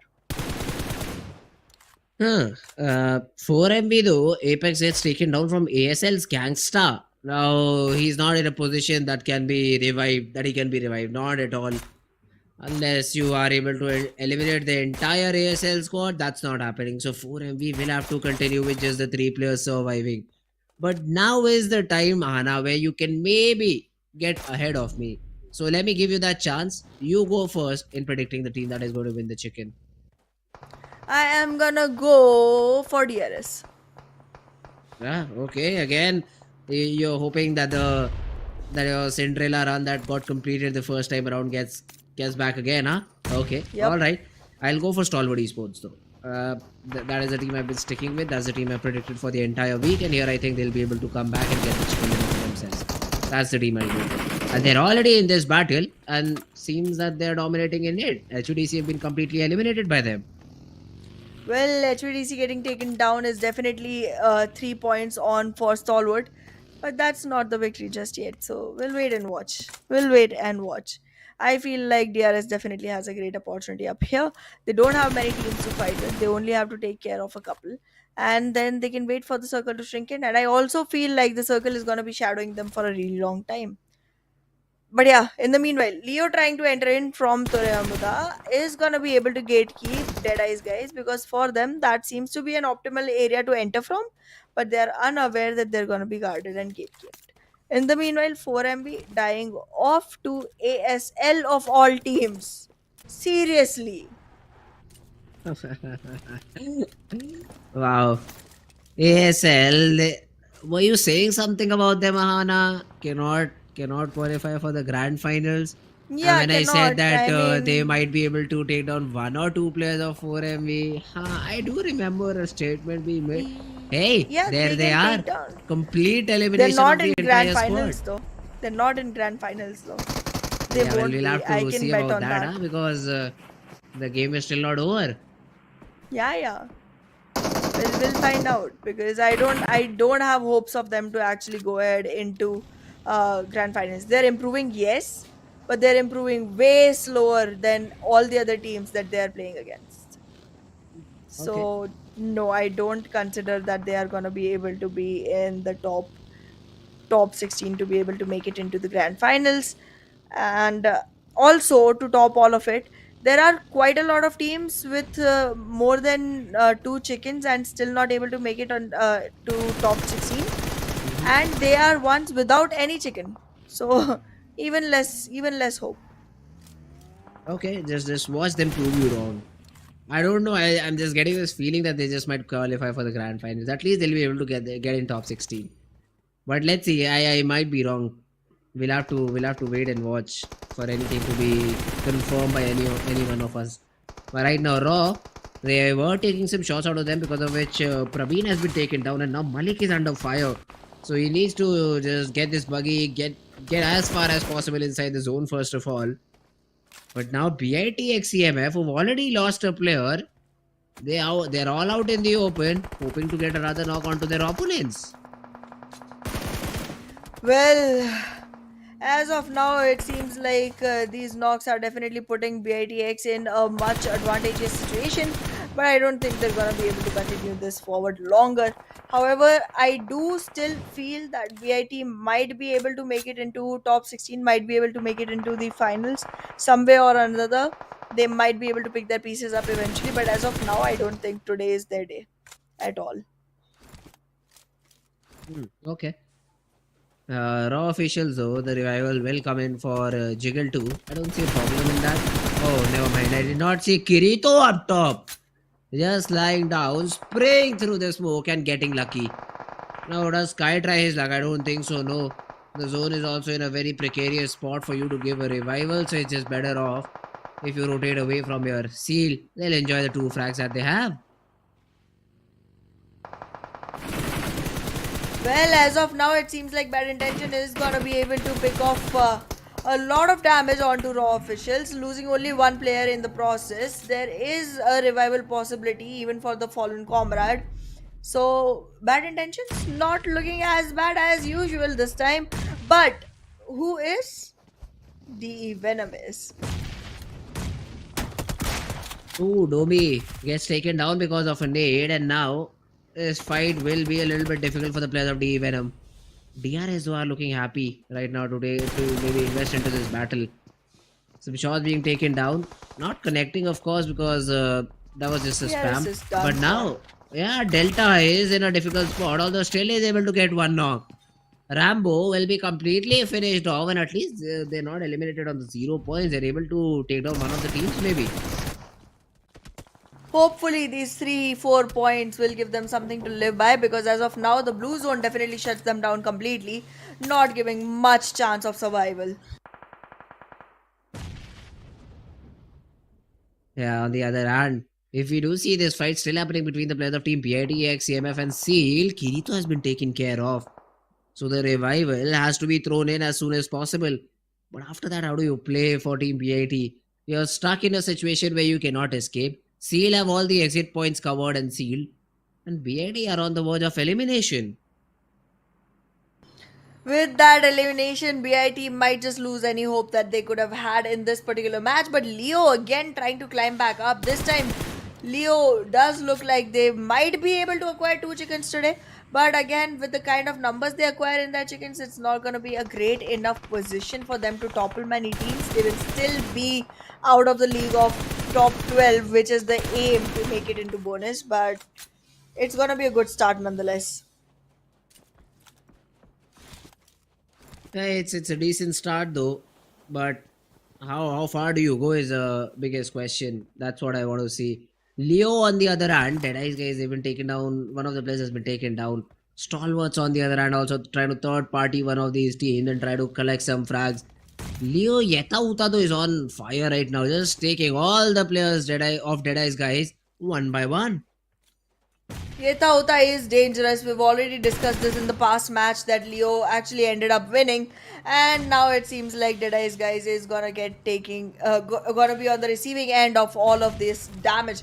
In the meanwhile, Raw officials though making sure that Seal does not survive long either, and this situation makes Leo even happier about their position.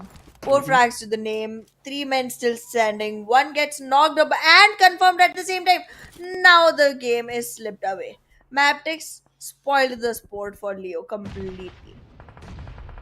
Wow, third parties. This is the beauty of the entire game, is what I feel. Third parties, I just love it. Meanwhile, though, another third party happening onto the player of Stalwart Esports. T2K come in, they get that knock. Action though is closing in onto ASL. He just wants a run over frag. He stops in his tracks over here, but IC is getting third partied, and both these players will try to escape. T2K, will they get a knock? They do not. Stalwart. Yeah, this knock won't matter because you'll be able to get that revival. A risky move, but at least you survive. Well, this survival from the side of Stalwart is gonna be one big thing for them because right now, with all four standing, they have four frags to the name. Good enough position. Right now, actually, the most promising one for themselves.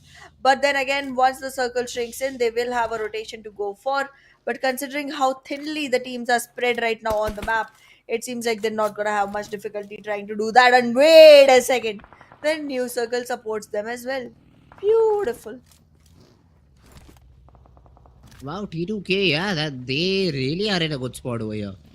So this Cruise Del Val, does it give them the chicken that they're hoping for? Does it give them the chicken that they're looking for? All these questions will be answered in a matter of seconds. Meanwhile, STFL as well are in a good spot. They have their own high-low setup for the entire squad, I'd say. And let's see if they're able to make the most out of it. As of now, it just seems like STFL is going to be holding their grounds and attacking once they see ASL coming in. That's going to be one fight that they can convert to their favor. But in the meanwhile, it seems like Tierra Bronca is going to be one good Mm-hmm. spot for teams with lesser numbers, and that's exactly where we can see Deadeye's guys, Precious Sir, Mabetex Esports, and Seal as well. Seal, however, is in a very long split, very wide spread. But soon enough, they'll close down on each other. Maptex losing both the players, one to the fight, one to the zone. And Leo with three still approaching towards Deadeye's guys. ASL though, they've also started getting those knocks onto themselves. And what STFL want to push, or do they want to just get up the hill and maybe get towards their own teammates? Meanwhile, Rig is in a little bit of a troublesome situation because Stalwart Esports, it seems to be they want to contest Rig over here, or they just might be happy with the position that they have inside the zone. So T2K, this could bite them in the back. This 1-1-1-1 split over all the map, this could be really difficult to deal with. Well, a third party comes in from the side of Seal, making things difficult for Stronger Fake Love against ASL.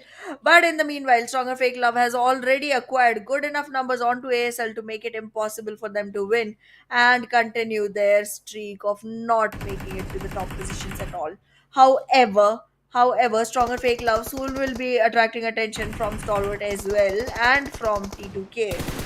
But Seer, in the meanwhile, very slowly and silently becomes the killer of the moment and tries to squeeze in as much value as possible and also the very optimal position on the map. Yep, Solver slowly and steadily, as you said, just moving up top. Now,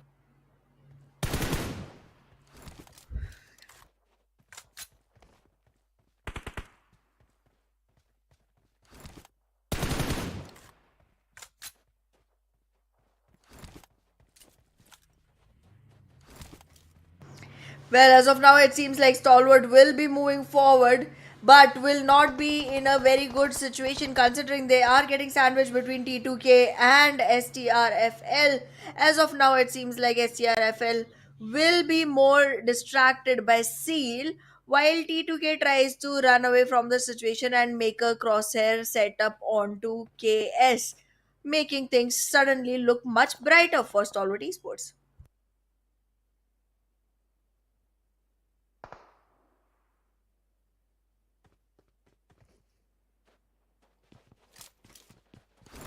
It seems like King of Spades right now are gonna be moving in with DRS in their crosshairs.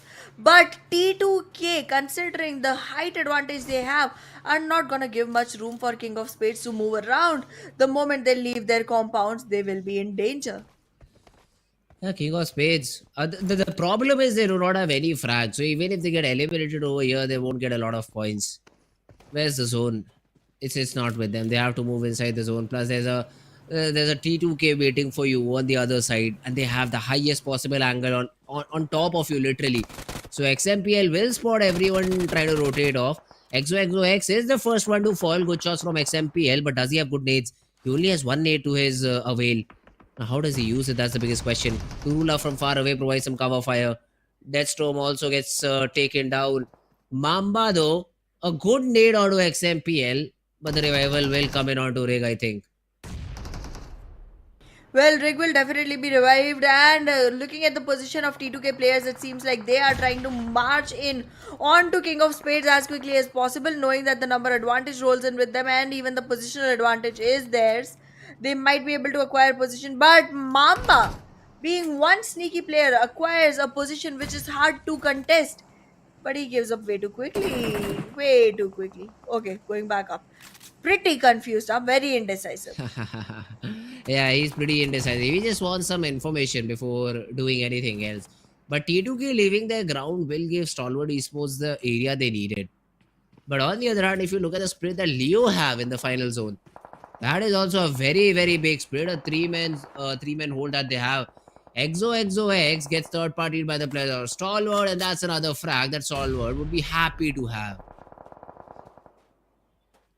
With added frags, Stalwart find themselves in a good enough position, and soon enough the circle will start favoring them as well. In the meanwhile, Leo, though, very far away from the location of fights and lower on the numbers that require to be taken for this particular situation to be advantageous, fall short. I am seeing DRS still trying to make it in, but the fights there are aggressing because the northwestern zone of the map looks like a battlefield. Yep, DRS will have to fight out against Team T2K and Team King of Spades. Now, both these teams are sort of relentless. A raid from Mamba will definitely do some damage, but the knock is still to be found. Icy, on the other hand, he's getting knocked onto STFL? Okay. King of Spades, meanwhile, Mamba gets the knock onto Delta, and being outside the zone, there's no way he can survive. Although that frag got stolen down. It is Leo who steal that frag, and Yetauta gets that confirmation out of the last remaining player of DRS. So DRS get eliminated. King of Spades have been given away this particular choice that they have. But the zone is not with them, and Torula from far away. The mini 14 tap shots are way too good. Get that knock. Even the confirmation, I suppose, at T2K, they look really, really strong over here because they have a compound. But this fight against Stalwart Esports is what I would like to see them take. Well, Stalwart currently looks like the most promising team on board. Leo still trying to manage somehow with three remaining players. And in the meanwhile, the pleasure of the whole fight goes towards the favor of Leo and Stalwart Esports, considering the number of frags they have is huge. But well, Stalwart loses one, Leo loses one as well at the same exact time, making things still more difficult for the side of Leo. But Stalwart still sustaining good enough, well enough, and soon in the position to actually pick Nirzet back up. Beautiful. The problem is T2K cannot climb up the ridge. I mean, of course, they can try, but True. Stalwart would love to just shut them down. So, how does Team T2K continue in the game? For now, they just might be in the zone. The future zones are They not don't. looking their way. I mean, they will have to figure out a way, maybe throw some smokes up top, run towards the players of Team Stalwarts, get a knock from down below, and then maybe try to push up. All these aspects have to be explored by the players of Team T2K over here. Absolutely. Stalwart still trying to revive one of their fallen comrades, but in the meanwhile, We do see Seal acquiring great numbers for themselves as well. Same can be said for Leo. Both the teams are very low on the overall leaderboards, and this consistent performance, even without the chicken, will be doing a lot for them. In the meanwhile, though, Leo slipped out, trying to slip away from a fight that he already got a lot of damage from. With 4 frags to the name, the guy is still gonna survive, but does need to heal back up as soon as possible.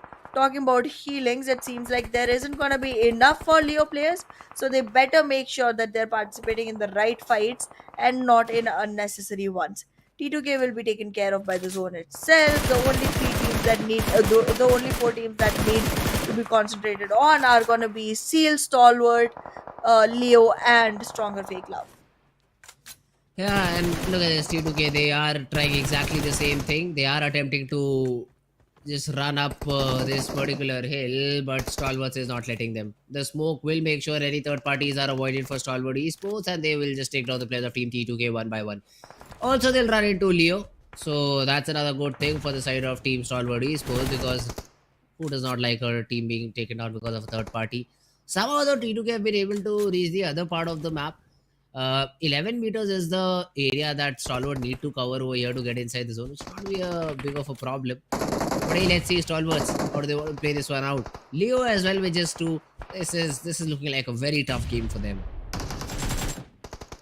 Well, definitely Leo started very promising, but soon enough they started dropping down, and now with only 2 players don't show much promise. Stalwart definitely seems like the one that can squeeze this match in their favor, but as of now, T2K still in the attempt of making it back to the top, trying to be in the play zone, trying to be in the safe zone to actually even contest and have an opportunity going forward. Stalwart, however, loses a player, and that's risky.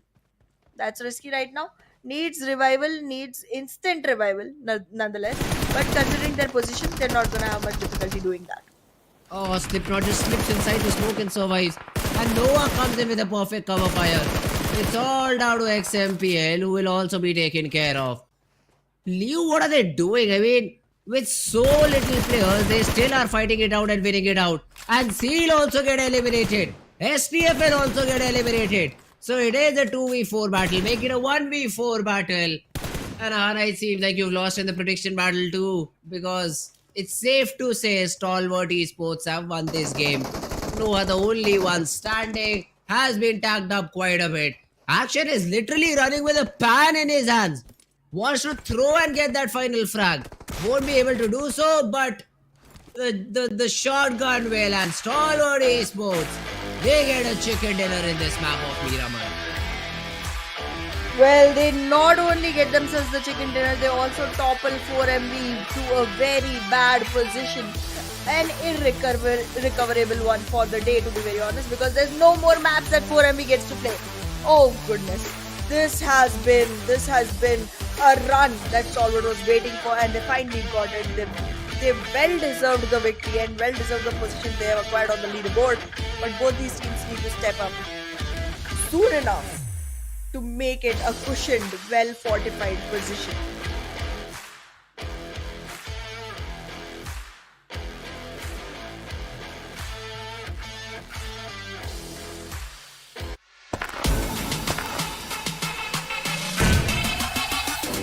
Make it clap.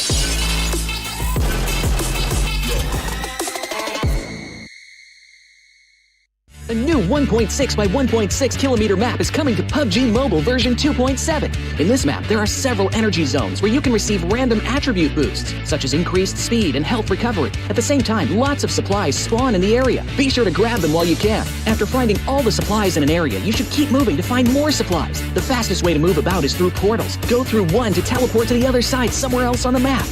After exploring an area, it's best to teleport somewhere far. However, it's important to note that there's a cooldown after use, so it can't be used too frequently.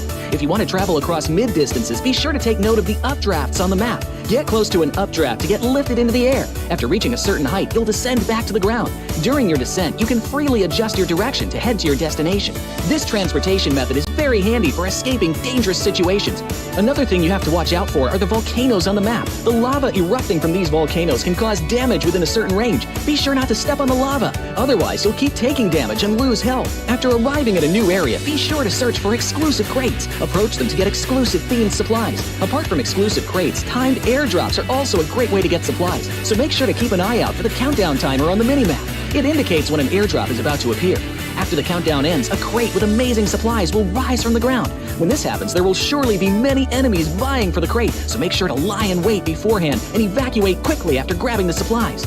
If you get injured when going for the supplies, go to the recovery point indicated on the map. You'll be able to heal there. Just run into it to fully restore your health and armor in an instant, just like with teleporting. The recovery point has a cooldown after using it. It can't be used again until the cooldown ends. If the battle gets too intense and you find your teammates eliminated, you can bring them back within a limited time at the towers located on the map. The towers also have cooldown after being used. Each player can only be brought back by a teammate once. Players that have been brought back will directly respawn near the tower that was used without having to jump back to the battleground. Hurry and join your friends in the fight for victory.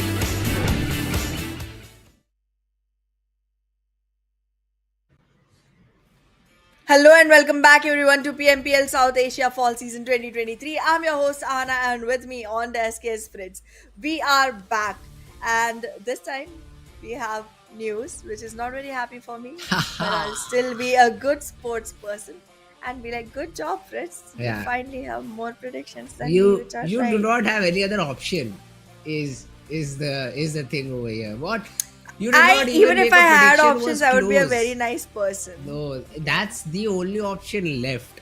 You cannot I say am a any. nice person overall. Nah. Doesn't matter. If someone could clip yesterday what she was saying, what she was talking about getting that second prediction before we could have seen the nice person, that she is.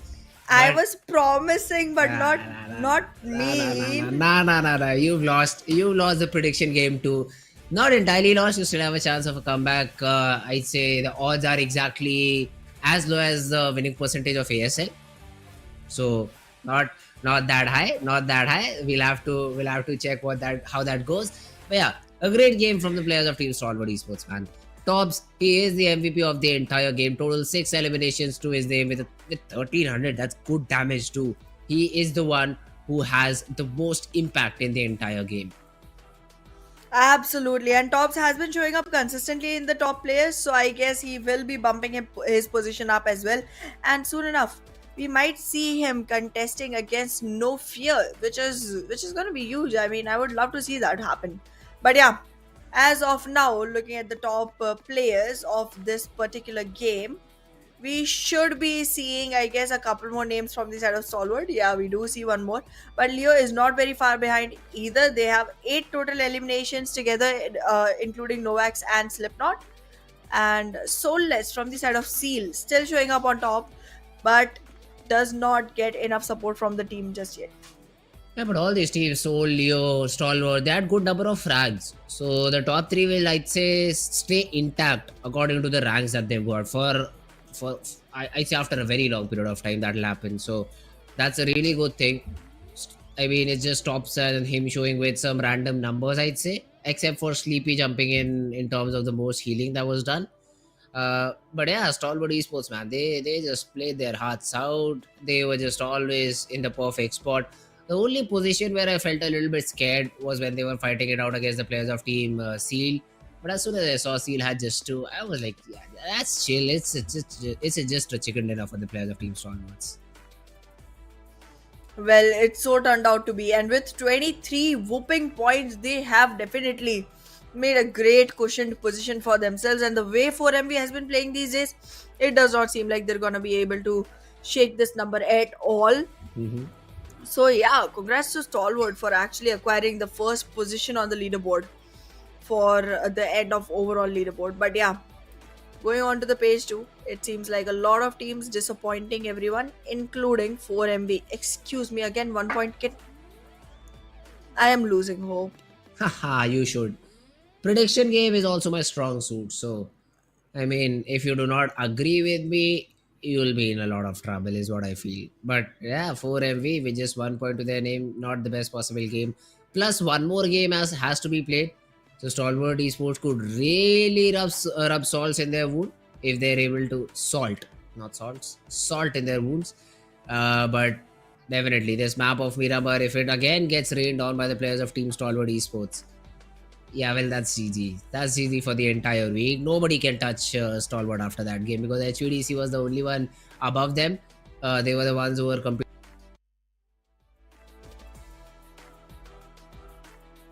Esports cannot do much. Yeah, as of now, it seems like definitely Stalwart is not only going to be topping this particular week, they might also be able to top the overall leaderboard and put themselves in a great enough position to, move forward from. And that not only will give them points to move forward with, that will also give them, the extra bonus points to add for their initial points in the finals. Okay. And now, even though the performance has been slow in the first week, but then great in the second for Stalwart, and then great in the first week and slow in the second for 4MV. Mhm. It's definitely sure that 4MV, Stalwart, and SKYLIGHTZ Gaming, all three of these teams are making it into the grand finals. So I feel like all these three teams might be taking chances on to which one comes on top towards the weekly stages as well. And hopefully in the third week we will see SKYLIGHTZ Gaming do the same. But yeah, 4MV definitely has to bring some consistency, and we were so praiseful of their consistency all through first week. They've been consistent in the second as well, but Mhm. like on the opposite side of it. Yeah, that's true. On the opposite side of it. So, Stalwart Esports, they've done great. Some teams that we were hoping for, especially let's say Mabetex, HVDC, all these teams we thought that they'll show a good performance today. Somewhere, some in between have just fallen a prey. I'd say even SKYLIGHTZ Gaming, I had that little hope, but that's what happens, right? I mean, Sanhok is a map where 70% luck wins you the game, but in the other maps it's not the same. So even if you have the zone, you need to make the most out of it. Getting that zone and defending the place you have are two completely different things. So SKYLIGHTZ were able to do it in the map of Sanhok, but not after that. And now that final map of I'd say Miramar is something that we'll have to wait and watch for and see who gets it out, because Group A won't be playing. 4MV is not there. Stalwart Esports have already covered up way too much in terms of the lead. Before this game, they had a lead of about 4-5 points overall. Add this up, it's out of control. This is basically Yeah. out of control. And unless Stalwart have a week similar to what 4MV is having right now, I don't see a way for 4MV to just bounce back in. Well, we'll find out what the situation looks like soon enough. But yeah, on this particular map going all the way from Campo Militar, it seems like Valle del Mar is where the plane path is gonna be ending. It's a very nice zone, like plane path. Mhm. Every team is gonna have a good enough time. Yes, we do know a couple of teams like to go to all the way ruins, but then that is on to your choice. I mean, if it's that huge a map, don't have your preferred drop location to be literally on the corner, not the plane path fall. This is one of the most favorable ones. Most of the areas get covered in this, so I'm pretty happy with the plane path. Okay.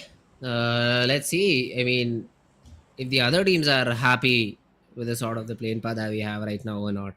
Because if we centric plane path, so nobody would be really unhappy with this, because even if you do not have the direct path towards your drop location, you can always drop down, take some vehicles, and then rotate that particular area. And we've seen a lot of teams doing that, so it would be completely okay to do so.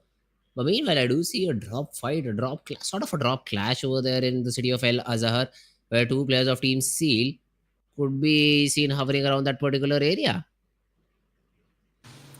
Well, Team Seal in Al Azhar and also all the way down towards Graveyard, if I'm not wrong, are gonna be, you know, just hovering around. And look at how favorable the circle is to them. Wow. Okay, circle. I mean, I don't expect this circle at all, but now that it is this, the best place for teams would be what La Bendita, Minas del Generals. Everything else looks pretty difficult going forward. Okay. Let's see the other teams. How do they go about this? Because for D Venom, this is again another circle that they'll have to rotate in by a lot. And by a lot, I mean by almost 2,000 meters is going to be their distance from circle. But other than that, every other team,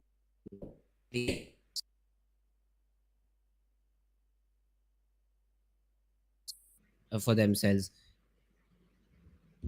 Well, as of now, it seems like IHC definitely has a great position in Al Azhar, and they are gonna be acquiring the best position out of it. Mm-hmm. Mabetex still has to acquire their loot and rotate back into the circle. La Cabrera being the region where SKYLIGHTZ Gaming is going on. It seems like they are gonna be having their own fun time trying to rotate. I think they will be going for a late rotation, to be very Mm-hmm. honest, because they're close enough.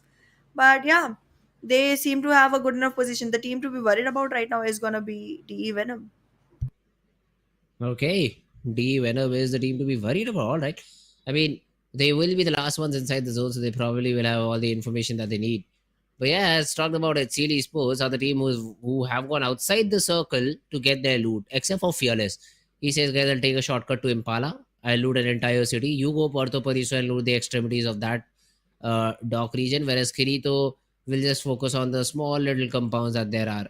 So STFL though they are heading the way of Seal, which when I see it like this, I'm not comfortable at all to see that battle happening this early on because it will be 1v1 between Fearless and Rifus. So that's not a fight that you would like to take right now. Either of these teams would like to take right now. So yeah, let's see. I mean, just better to be in that area and hold on for a very long period of time, I'd say.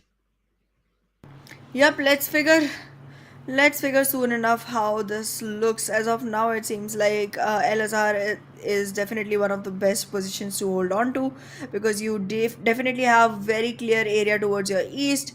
Your north will have population but not enough, and it's gonna be a great situation for any team. And right now, that region being under IHC, if I be very bold, seems like a region wasted because IHC has not been showing great games. They have acquired a couple of chickens. They have three in total, but they have not acquired enough points for me to say that it's a region being well optimized. I would like to see DRS acquire that point, or even bad intentions could have a great game if they acquire that point and decide not to throw this time. I have similar thoughts for Stronger Fake Love as well, but Stronger Fake Love already losing players to Seal. Now I don't have the same thoughts for them. It's okay though. I mean, the game hasn't exactly gone how they wanted it to, but yeah, right now, Seal they're happy. They're like, yeah, we got one free frag, no problem whatsoever. And this is the 1v1 I was talking about. We shouldn't have seen this 1v1 so early on in the game, but hey, now it has already happened, so you cannot do much about it. You can just make sure that you're able to survive for a little bit, and then maybe use your three players to your advantage and just play forward, move forward in the game. So yeah, let's see. Well, as of now, it seems like we have a couple of teams that are gonna be having, a hard time trying to go back into the circle. That is King of Spades and the Venom. These teams definitely have made a deal with the devil. Whether or not the devil will deliver is what we're gonna be looking on for. Because Mamba right now, even after being so far away from the circle, it seems like wants to go for a longer rotation. Why, buddy? Why? Three players of the team going towards El Pozo. Mamba trying to go towards La Cabrera. I'm not understanding what's going on in the heads of King of Spades. And I feel like I'm.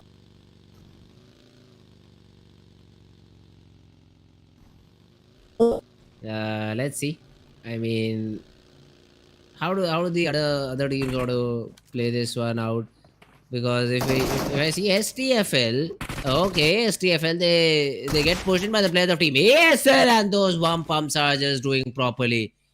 Great shots from Senior, and he has just taken two of the players down single-handedly. He was all alone. It seemed that STFL would lose another player in this scenario, but that's not the case. He gets a couple of frags, and suddenly he's in a good spot. Well, considering that the spot becomes much beneficial right now, it seems like ASL will finally be able to, go ahead and do something about it. Would need But to. no, stronger fake love. That Wow. need. Oh goodness! Wow. Okay. Never mind. Never mind. Oh goodness. Beautifully done. ASL can take down an entire army of 4 MV but cannot deal with one single player of STFL. That's the storyline for the past two Miramars. Just facing elimination. Nobu just making sure he uses the uncertainty to its advantage. Gangsta has already been spotted down. His information is also relayed to his teammates, and they will just be pushing him and taking him down too. What a squad wipe! I mean, let's just hold our horses though, because Senior is attempting a overall 1v4. Let's see if he's able to get it. There's a DBS in his hand, the molly at his feet to stop him for a second. But Gangsta, for how long does he survive? Just around the corner, the DBS has already been given away, but there's a DBS in hand for the player of ASL2. Senor gets that confirmation on one, but the DBS shot will go connect, and Senor pulls off a 1v4. Beautifully done by Senor. Beautifully done. And this 1v4 definitely is gonna be written down in the history of PMPL. With this, Senor seals another victory for the side of Stronger Fake Love into the game. They're not gonna be losing with very bad points. However, winning is still a question because they don't have all four standing, just like Stalwart Esports, by the way. Just saying. Just saying. In the meanwhile, though. DRS looks strong. Seal looks strong. Seal still trying to make their way back into the circle. Right now in the leaderboard, they do seem to be doing good enough in this particular game. But my problem is with King of Spades. What is wrong with this team right now? What is wrong with this team? Such a long rotation, and they still are struggling with the blue. I do not understand if they can, stay alive, if that is something they're even trying to do, because they are literally going to be walking into the crosshairs of NBeSports sooner or later and giving up their lives to them. In the meanwhile, though, pretty happy on how quickly Bad Intentions was able to recover. But the one team that is not happy right now, it is going to be T2K. Stalwart Esports constantly capitalizing onto the game. Even though they have one less member, they seem to be doing good enough against T2K. Yeah, Nilsons will be stuck though, because he's probably the sacrificial lamb over here. Wants to smoke his vehicle and take it out, move away from here, but has been spotted down. The spray does not connect, but Nilsons will be... What? He shouldn't have been allowed to get away from here. And somehow he is, and Turulov is not able to land all the shots he wanted or he needed. But yeah, that's about it. Dude. Jiggle though from Roy is able to take down the players of team DEADEYES CMF. So you praise the team for a second, Hana, they just start going down. What is happening? I mean, I'm just praising the right teams right now. I'm doing it for the ones who want to win. I'm not doing it for the ones who are struggling to win. But yeah, Nirzet right now looks like Apex from 4MV. The way this guy is becoming immune, he's what, Ashwathama or something. No bullet is connecting. The guy is just fluttering around into the air like a butterfly made of steel. I mean, that's a little bit of a luck, I'd say. None of the bullets connecting is a little bit of a luck in his favor. But hey, luck favors the brave. You're brave enough to attempt such insanity. But on the other hand, T2K, all their 4 players still survive. They had a great opportunity to pin down the players of team Stalwart Esports. They were not able to capitalize on that. But yeah, let's see now, how do they continue. Mabetex, Zero, Wally, Desert, all these players are just also hoping to rotate inside the zone. DRS have a good compound to their name, so they're just holding it out, and good spray from Delta too. Gets that knock onto Zero and is hoping to get a few more. Well, DRS right now looking good with that one flag on the board. Soon to convert it into 2 because Zero will be taken down in all possibilities. Soon enough, the remaining players of Mabetex will also be spotted. As of now, nobody is trying to contest into going and saving Zero because they know trying to do that will give away their position, and then they will also become a prey to Delta, and not trying to give any more food to this predator. They try to hold back into their position and lose one player of their own team. In the meanwhile, though, the circle seems to be inviting towards SKYLIGHTZ Gaming as of now. LSR going slightly south of it. SKYLIGHTZ Gaming will be able to make it into the circle, but not easily, because the area they're going to acquire has a couple of players from IHC who they would be very willing to take a fight against. But then that fight will invite the players of DRS and Mabetex to actually acquire a lot more third-party advantage. Oh, okay. IHC. Let's see, maybe they are also trying to rotate away from this particular area. Mabetex looking to take some shots, but wouldn't be able to land any. Now Desert is still sticking around, hoping to find anything that he can. Answers nothing. He just gets nothing at all, and they just lost zero, and that's about it. The next circle is where I'm interested. The next circle will definitely define the playing field for all of these teams, and the fights are supposed to happen after the next circle. So yeah, that's what I'm looking forward to. Does Desert have a vehicle available for himself? That's another thing that crosses my mind over here, to rotate away from this position. Meanwhile, in the backlines, Mabetex is DRS CMF Esports have already been taken care of. They are the second team to be eliminated from this map, and I mean, I was expecting a good performance from this team this week. They did show some good games in week number 1, but this time around as well on day number 3, yeah, not the best possible performance for them. It's definitely not the best possible, but then again, they have acquired good enough position to start with, so it's cool enough. In the meanwhile, though, one team that we were getting a lot of hopes from for the second week is going on getting destroyed. Stronger FAKELOVE, not able to hold their ground, even though they started great. It doesn't seem like they're gonna end well, and it's very well said that it's all about the happy ending. If you don't have a happy ending, doesn't matter how happy your beginning was. So let's find out if Stronger FAKELOVE will have any opportunity to go forward with. But in the meanwhile, Mabetex Esports trying to just stay concealed, considering they've already lost a player, wouldn't want to risk much. But then, as you said, the brave are rewarded. I would definitely support Desert to just run into SKYLIGHTZ Gaming and take the fight. Ooh, okay, just run. Okay, wow, that's really a silver call, Hana. Not even silver do that, but it's okay. Arey, but you just told me, that luck supports the brave. So I was just asking them to be super brave and stupid at the same time. There's a thin line between bravery and stupidity, and you were asking the players to just maybe cross it and just check the result. Although meanwhile, NBeSports also just invaded a compound that Mabetex had, and easily they are able to get that frag for themselves. Alrighty. Whether or not you walk into SKYLIGHTZ Gaming, Mabetex is gonna be losing a player. So the deal is settled. But as of now, SKYLIGHTZ Gaming tried to have a third-party situation onto NBeSports and Mabetex Esports fight. In the meanwhile, though, T2K taking care of King of Spades. Now these two teams have been fighting each other constantly. The results have been different every time. But for some reason, T2K is always the one trying to initiate the fight. And this time it seems like they're gonna have the better fruit of it as well, because KS already has one player less. Yeah, KS. See, the problem with King of Spades is their drop location. I think it's too far away for zones like these to compete in. So they'll have to figure something out. Meanwhile, DRS, they've been able to shut down the player of Stalwart Esports. Action is down and about. Completely out of the game, and Stalwart are left with just 2 players surviving in this entire game. NBeSports could be a really good team this time around, because they are entering the zone from a very different angle. They have no fights in front of them, so they can really set themselves up. Meanwhile, IHC is godless at that opportunity to get one knock at least on the players of SKYLIGHTZ Gaming, but they're not able to do so. The trades are there. For how long is my question. Meanwhile, Stalwart Esports get eliminated without any points, so for MV will also take a sigh of relief. But IHC, this battle is something I'm looking forward to. Godless down on the ground. SKYLIGHTZ, they have the entire control of the compound except for one single house that Demo is still located in.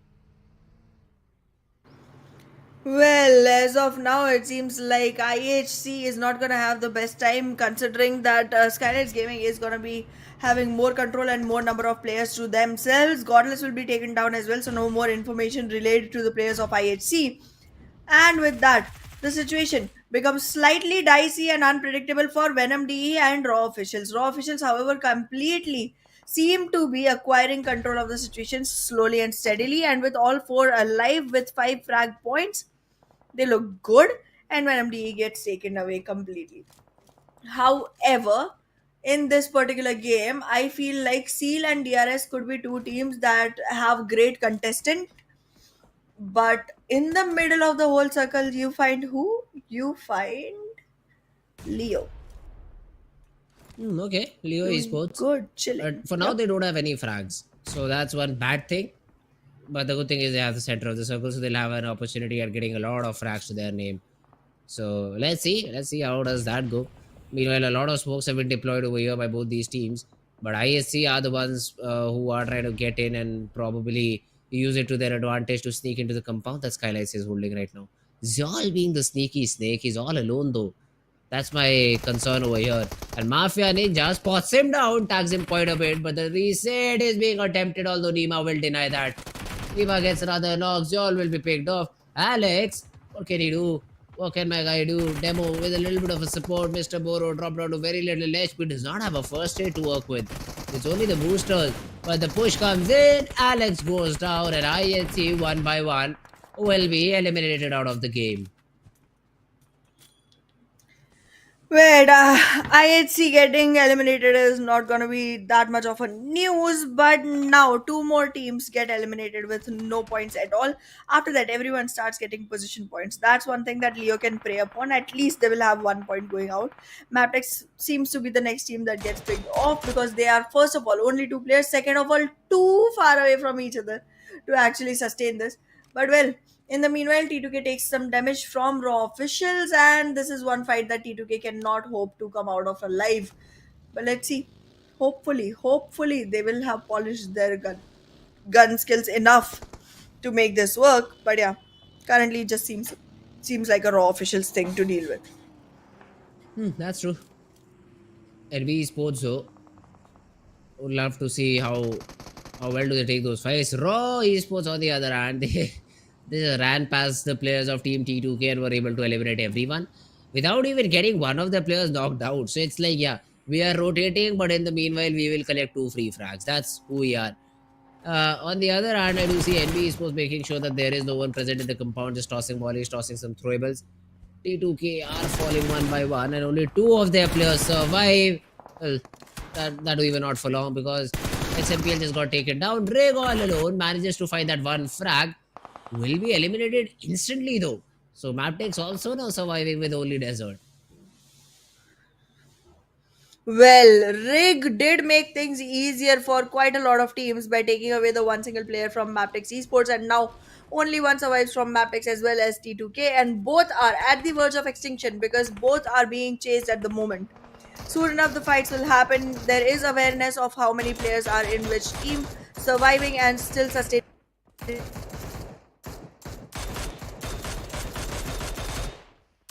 ones. 2 players in one single buggy. Okay, DRS, what are you doing?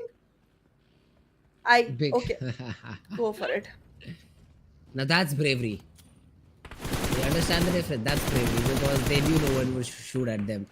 But now this is stupidity. Delta sitting out of the zone trying to heal himself back up with the medkit he has. Probably pops the medkit and runs towards the buggy and tries to get inside the zone. Or maybe just makes a run for the zone. 102 meters is what he has to cover to get inside, but does nothing of the above too.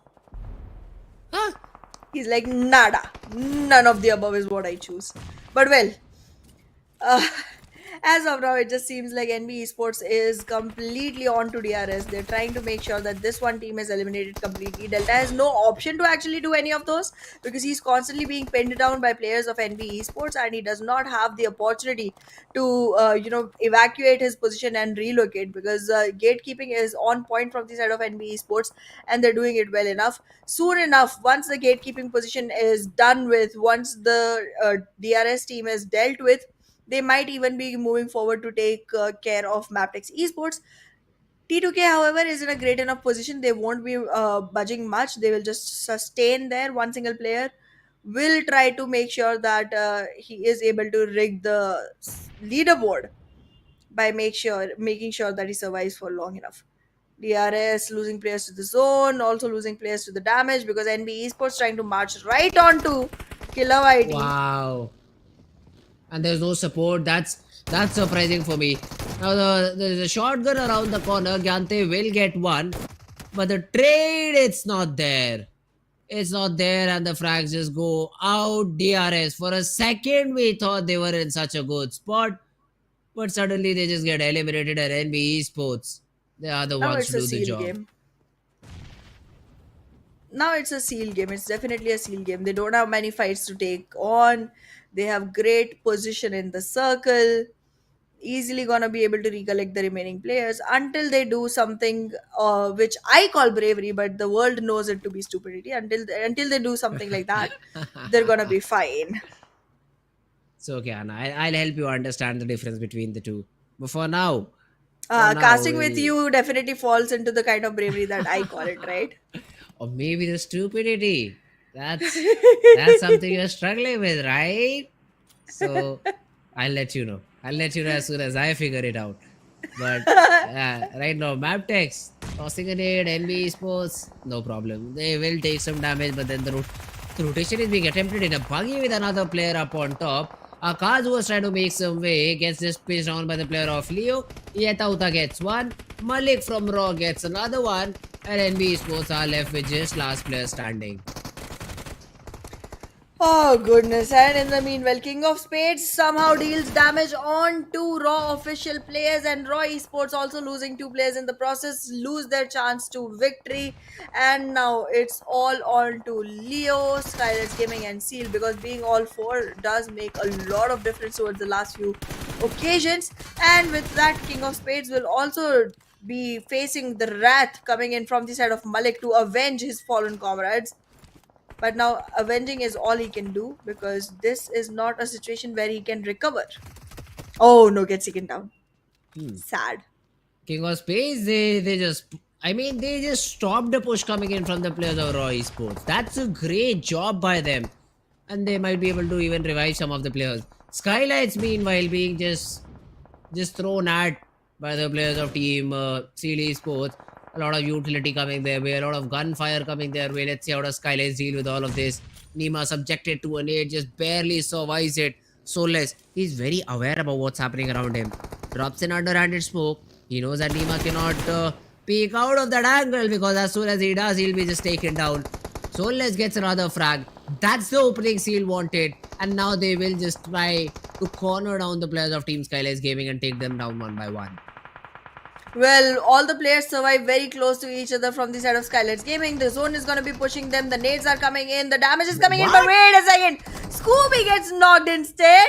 Mr. Boro, very good on his aim and game, makes it difficult for Seal to even survive in this position. Now, again, as we talked about it, I don't know, man. Seal is not making it. They were supposed to be the ones with the biggest chance of victory, and they are losing it all. Yeah, with 20 seconds still left, I think Seal will be able to maybe get one player back up, Fearless, but they'll have to give up on the other two. Scooby is not making it through, Soulless is not making it through, and SKYLIGHTZ will get those frag confirmations. Although Leo in with the third party, Nova jumps onto the remaining two players and just eliminates them entirely. Wants to drug, even giving them some cover from the players of Team Seal Esports in the process. So great decision making coming in over here from Leo, and they were able to get that second spot the previous time. Leo Esports, this time they're eyeing for the very first position overall. Absolutely. I mean, Leo, we do know, does have very good brain game when it comes to the last few circles. Closing a game is something that they're very on point with, and if they're able to do it one more time, I would start having hopes for this team to actually make it to the first 12, so that they can play the bonus game. But then that's going to be a hard climb. They will have to be very, very consistent going forward. But yeah, as of now, it seems like they're doing good, and I'm pretty happy with their performance. In the meanwhile, they do deal some damage onto more teams, and now they have their eyes set onto Seal. Seal right now not in much danger, but with nades being the only thing that they're interested in exchanging, Seal might find Yetauta. Yetauta will just run away. He knows which fights to take. That's something I'm very optimal about Leo for. They know exactly which fight to invest in and which fight to withdraw. Well, Yetauta though has been completely pinned down to one single location. And now that frag will be maybe Sealed or STFL. It's Jobu who gets that knock. Confirmation might just be taken down by the player of STFL. Yeah, that's it. Jobu just blasts the vehicle, gets that confirmation onto Yetauta. So even though Leo were looking in a very strong spot, suddenly as soon as their numbers drop, they're in a difficult situation. STFL get that advantage of the zone too. So two of their players are already inside the zone, and they have a lot of players to pick apart one by one around them. But T2K may be one of those players. Rick spotted down, sprayed upon, but Senior is not able to land the shot. That Storm on the other hand gets a knock onto Slipknot. Leo Liquid tried to cover his teammate, get that revival, was running out in the open, caught off guard by Kirito. And Leo, one by one, had just lost all their hope of getting a chicken in their favor. Well, Leo was definitely gonna be the ones I bet on in this game, and they lose that quickly. But well, they did make it to top 5, so good enough for them. But yeah, it's definitely not looking like the game that I was expecting out of them. However, currently it seems like Stronger Fake Love might finally be ready to make a comeback, but I still feel there's better chances for King of Spades. Okay, King of Spades definitely they're in, although they're not inside the zone, so that's the problem. And Seal, even though it's only down to Fearless, he is inside the zone. Just all together, they just might be able to take down the players of King of Spades. Look at this, XXX does not even know that Nova is still present in this location. And the nade, I think, okay, not the nade, but Dobu's rifle will be able to take down Mamba in the process. Leo is just making enough pressure onto the players of King of Spades that they won't be able to survive for long. Wow. And Deathstorm will be taken down by the nade. Just don't say anything about any of these teams, Ahana. Because within the next 10 seconds, they are just getting eliminated. I think Stronger Fake Love will win, and I think that they won't get eliminated. See, this time I'm playing it in a way where either I will be correct or we will know that my jinx actually works like really, really well.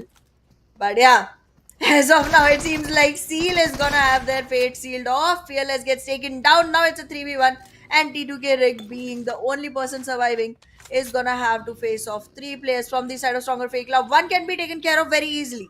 It's gonna be a 1v2 to go forward with. Becca definitely is not in a very good position, but it is something that T2K has to be aware of first to be able to capitalize on. Rig has a really cheeky ridge. But never mind, does not matter because Senior just spots it down, takes him down. And STFL, a 3-man squad, did their job, got that chicken, and at least are able to put a footing in day number 3. Well, STFL finally acquiring a chicken for themselves after a really, really long time. Get themselves the chicken dinner that they've been waiting for all this while. I mean, we saw a great game from them on the end of first day of first week. Kept waiting for the same thing to happen again, but we did not for a really long time. And now finally the prayers have been answered. 11 eliminations, 21 total points, and 11th overall rank. With 1539 damage, this team has finally looking like they may be making a comeback for it. And I am hopeful for this team going forward. Oh yes, SCFL, the way they played this map was interesting because I did not see a lot of gameplay from their side. We were just hopping too much from one base to the other. But a good job done by the players of Team STFL.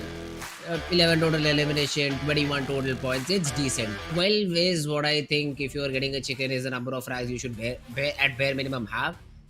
11 is near to it, so we'll give it to them. Especially a team on the lower charts. They need any point that they can get. A chicken will definitely help their cause. So overall, great job done by them. 11th position is what they've got. 2 more days is what they need to hold on to this sort of a game. Because 2 more days after that, they'll be able to play the bonus game. That should be your objective, to play the bonus game at the end of the week. Exactly. If you're one of the teams that's all the way in the bottom, then this is something that you can go forward with. But well, let's take a look at the person who had most contribution, and it is Senior. We do remember he had literally clean swept one whole squad in the beginning of the game itself with 4 eliminations and got 2 more going forward. Yeah. He's the MVP of this particular game, Senior.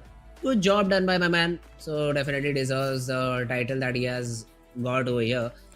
And would love to see a little bit more coming in from him. Not just in one map, a little bit consistently is what I want him to perform.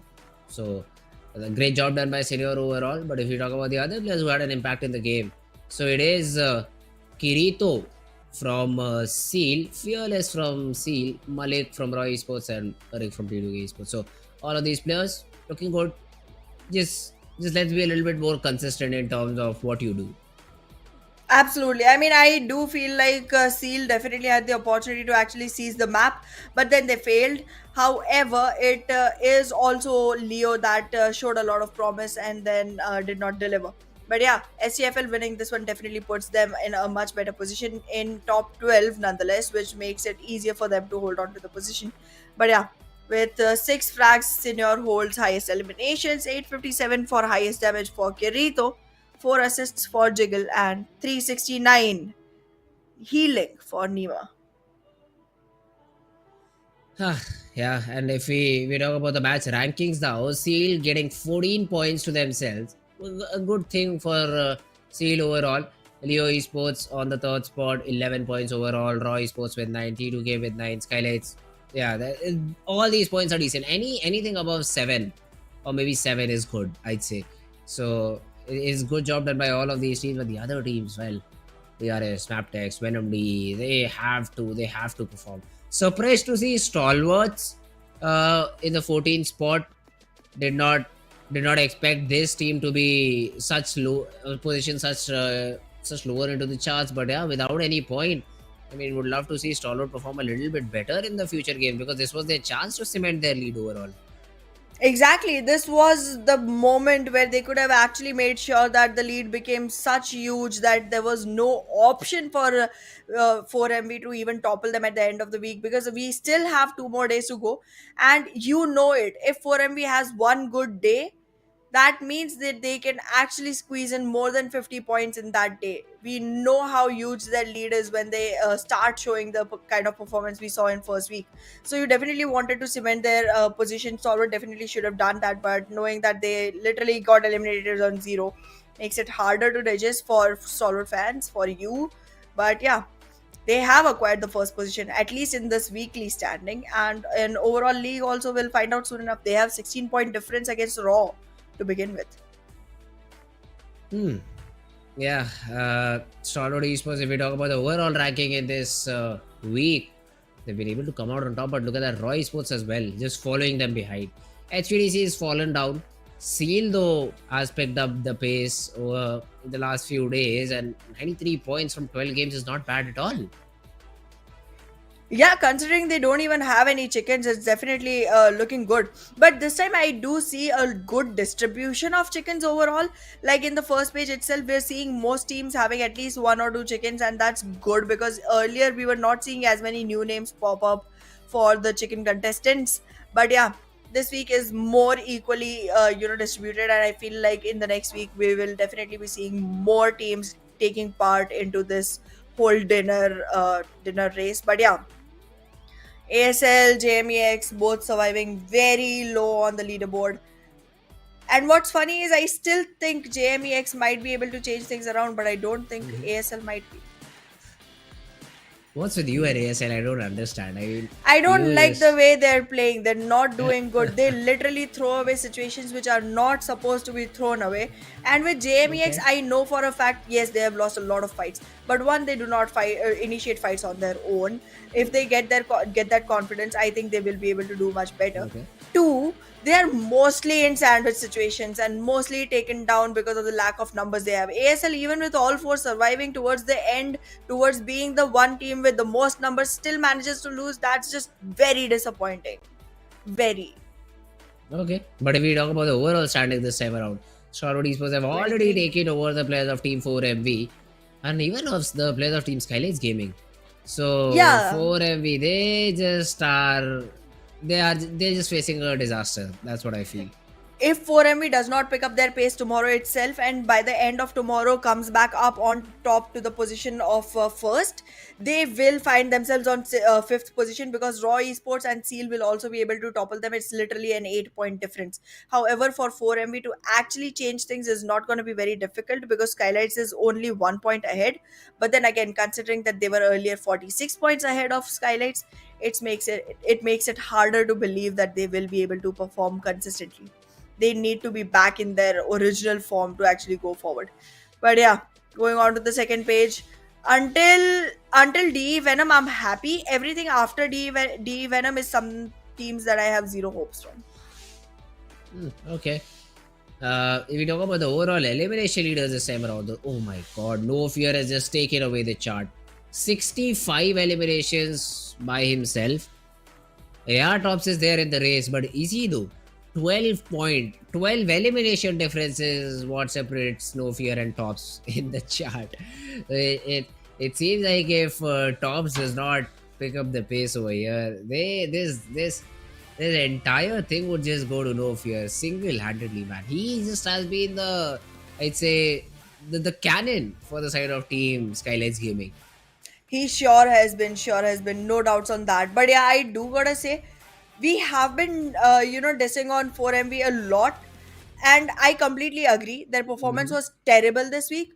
But man, we do gotta say one more thing. We cannot like take this away from them. They created huge cushioning for themselves Yeah, because that's see, true. they've had 4 consecutive terrible days. Mhm. Okay, I'm not even gonna say bad. These have been terrible days. Most of the games they've gotten zeros and ones. And still, not only do they have a third position on overall leaderboard, that too by a difference of literally 1 point, otherwise they would be on second. They also have 2 of their players still sustaining in the top 5. The lead has been huge. I mean, literally 10 kills is what has been added to the player from 4MV who is in the top Yes. players in the whole 4-day gap, Mhm. and still he's there. Like That's- that's almost 2.5 kills a day. Yep. That's the impact that they've created in the first Exactly. week itself. So that's great. That's great and all for 4MV, but it won't last forever. So Exactly, they gotta pick back up. you'll have to make sure that you're able to get back into the game. Tomorrow is going to be a very important day for you because see, More you might not Erangels. perform good in week number 2. You may take Saturday and Sunday and be like, yeah, we did not perform up to our expectation. It's okay. Week number 3, you'll still have an opportunity. But then again, you'll need to show the performance that you did in week number 1.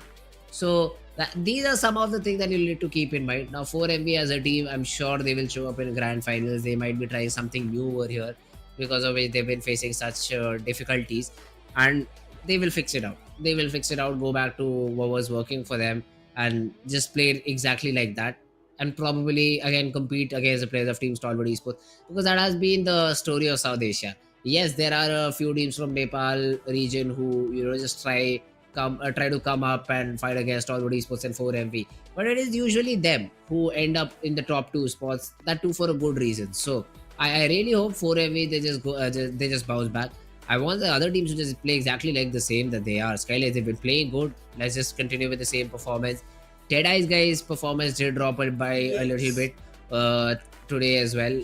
Overall, they've not been performing that good. So I would like to see them perform a little bit better. But yeah, that's about it. Would love to see how the other teams played out. Absolutely. I mean, this has been a tough week for a lot of teams because very new names showed up, but it also means that the lead did not get, stretched up huge numbers by one single team. That means you still have the opportunity. So, I mean, if you actually talk statistically and mathematically, there is Okay. still chance for bad intentions for ASL, for JMEX to actually make it back into the top 12 before the, bonus game appears. They also have the chance to make it into top 16 before we go into grand finals. But then it completely depends on whether or not you try something. Like, here's the thing. I've been seeing JMEX try new things constantly and still fail, which is fine. ASL is not even trying to do something else. They are just staying there, trying to live for long and failing at that. So I want to see those changes happen. You're understanding that you're not able to close the game well, then maybe try to take sooner fights, maybe try to add to your frag points, maybe don't leave with one single point if closing the game is something you're not able to do. But yeah, well, they learn to close the game or not. We definitely know how to close the show, so we're gonna go ahead and bid our goodbyes for today. We'll be here same time, same place tomorrow with more games for you guys. I'm Anna, with me was Spades, and tomorrow we'll entertain you again. Until then, take care.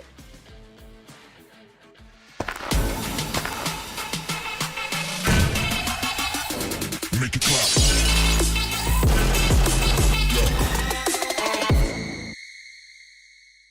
PUBG Mobile version 2.7 will be available soon. Let's take a look at all the new content. The long-awaited Dragon Ball Super collaboration is officially here. We'll be bringing you 2 new game modes for this collaboration: Dragon Ball Super themed mode and Battle Royale Dragon Ball Super. Dragon Ball Super themed mode will be available in Erangel, Livik, and Sanhok. In this mode, we've incorporated Dragon Ball elements into the classic Battle Royale gameplay. All players will embark on a journey to find the Dragon Balls to summon Shenron. Collect the Dragon Balls scattered throughout the map. The team that gathers all 7 will be able to summon Shenron at the Shenron altar and make a wish to obtain powerful buffs. Maybe if you're super lucky, you'll get 3 wishes at once. During the journey of collecting the Dragon Balls, players will obtain a type of energy called Ki during the game. Players can use Ki to unleash famous Dragon Ball moves. Players can obtain the Kamehameha by picking it up. It equips to the pistol slot. After charging, it will release a continuous high-damage beam. Fukujutsu is another skill that can be picked up during a match. Players can use this skill to fly freely in the air and make quick tactical maneuvers. The Senzu Bean is a new recovery item that is incredibly effective.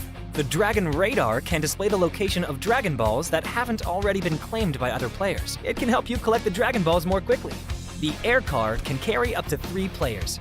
It's easy to put away and has better performance than regular vehicles. Tenkaichi Budokai, Kame House, Korin Tower, Dragon Ball Village. These are some famous landmarks that will appear in the game. Call your friends and explore with them now. The collaboration this time even has a hidden challenge, named Dragon Ball Trial. Win consecutively in the themed mode for a chance to take on the challenge. After accepting the missions, the team has to follow the instructions and gather 7 Dragon Balls. During the process, your team's location will be exposed to other players. All players will be drawn into battle for the Dragon Balls. To win the game, the trial team must successfully secure the Dragon Balls, defend the altar, and then summon Shenron. Are you ready for the challenge? In this standalone mode, named Battle Royale Dragon Ball Super, players can roleplay as iconic Dragon Ball characters, use powerful, unique moves in a brand new anime-style map, and become the ultimate victor. There are 5 Dragon Ball characters in this mode. They are Son Goku, Vegeta, Ultimate Gohan, Piccolo, and Frieza. Select your favorite fighter. Master their skills to suppress your enemies and achieve victory in intense battles. In the new version, the new Ace 32 firearm will be made available on all maps. It uses 7.62mm ammo and has 6 attachment slots. What are you waiting for? Go try it out now. Furthermore, this update also includes a firearm attribute tag display. Newer players can go to their backpack to look at the tags of a firearm they've picked up to quickly grasp its characteristics. The new Cycle 5 Season 13 begins on July 18th. Be sure to stay tuned for the new season rewards. That's a wrap for the main new content of the upcoming version. For more information, be sure to follow our official PUBG Mobile community. Winner, winner, chicken dinner. See you next time.